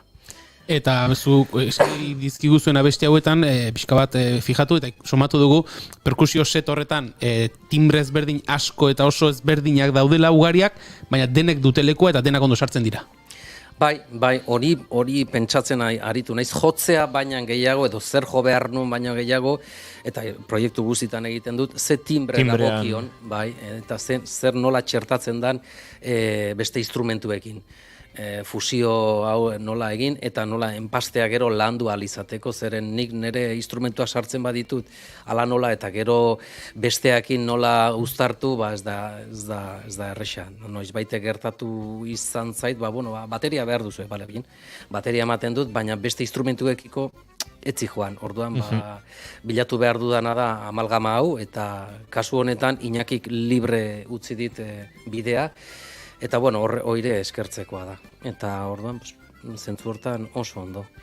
Eta esati zuten bezala, nei asko gustatzen zaitena da musika hindua, hor panderoak eta tabla indiak eta gero dauzkaten erritmo amalgamako horiek ez dira oso errexak harrabatzen. Eta ez da ere musikarekin hasteko ere, ez da? Hori da, orduan, baina bai timbrika hori ekarri ahal izan dut, eta... Zure diskarako hori. Bai, hori nire diskarako, hori beti esaten dira. Nik sartzen, aztena, bida hau, instrumentu hau, eta bai, baina ire diskako motel. Nereako hau. Eta, bai, hori, bilatu dudana da amalgama, eta guzti horretatikan, simplifikatu, ze asko dago perkusio munduan, ze perkusioa hitz bat da, eta gero barruan dauden familiak, eta instrumentu piloa asko dira, orduan, bai, hor dago filtro hori pentsatu beharra, eta gero noski beraien eritzia ere galdetu, zeren, ez da nik hau nahi dut, eta jazta. Eta zuek gustora ez da, Iñaki? Ni bai, oso gustora, bi musikaria handia dira, eta niretzat da lujo bat. Bai, erekin jotzea. Eskerrik asko, Iñaki. Bueno, gero garagardua. Bueno, aipatu dugu elkarrezketan zehar, oinkari dantzataldeko kiden parte hartzere badela, zer erantzten dio, zer aportatzen dio ikuskizunari? Beraien presentzia, zen guria. Oso dantzari ona dira, beti joaten dira bi gurekin, bi dantzari, eta egiten nahi gara fandango bat edo harinarin bat, baina modernago, pixkat hori ezberdina, eta espektakularentzat oso ona da, bereekin kontatzea bai. Hore iker bada, ez? Fandango bati bueltat ematerakoan, hiruko marka hori nolabait diskutatu edo beti dago, ez? Hiruaren esentzia hori barruan, baino perkusioak ez dezala redundantzia hori zuzenan egin, ez? Hori da, bai, bilatzen dut dekonstrukzioa edo egiten dut, eta gero pixkanan gauza sartzen juten naiz. Baina beti ere oinarrizko fandangora bueltatzen naiz, eta baina sekretua nire ustetan dago bi instrumentu diferente sartu edo hiru, desberdin, baina momentua bilatu beharra dago.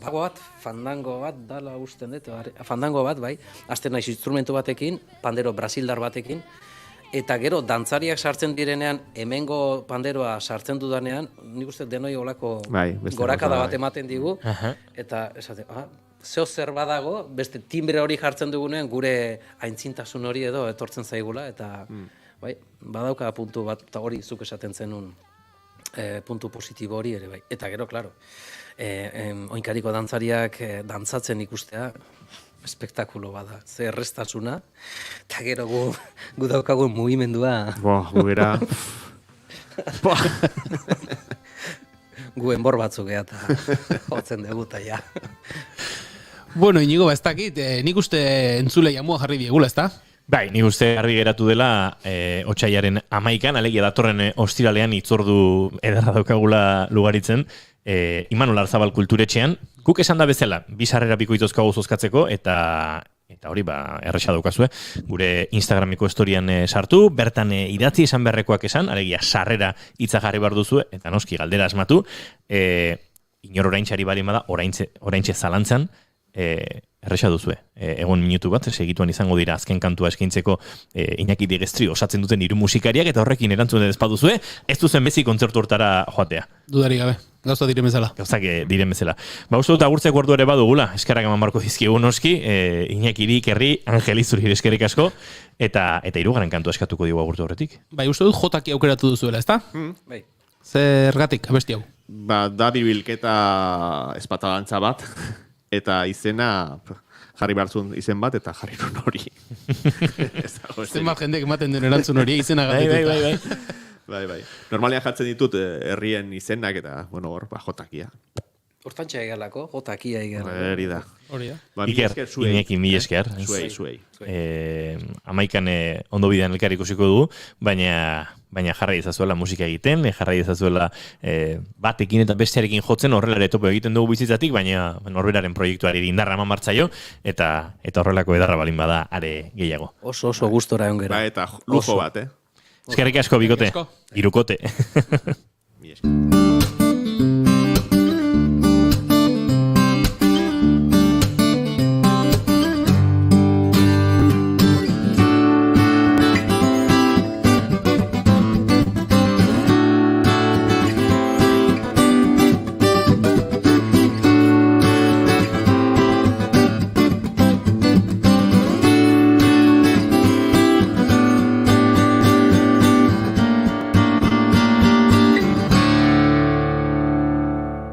Bigarren kafearen elkarrezketa akustikoetan, zor dizueguna, Iñaki Diegestrioren jotakia nahi duzuen erirukote eta eskerrik asko.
Keep calm and bigarren kafea.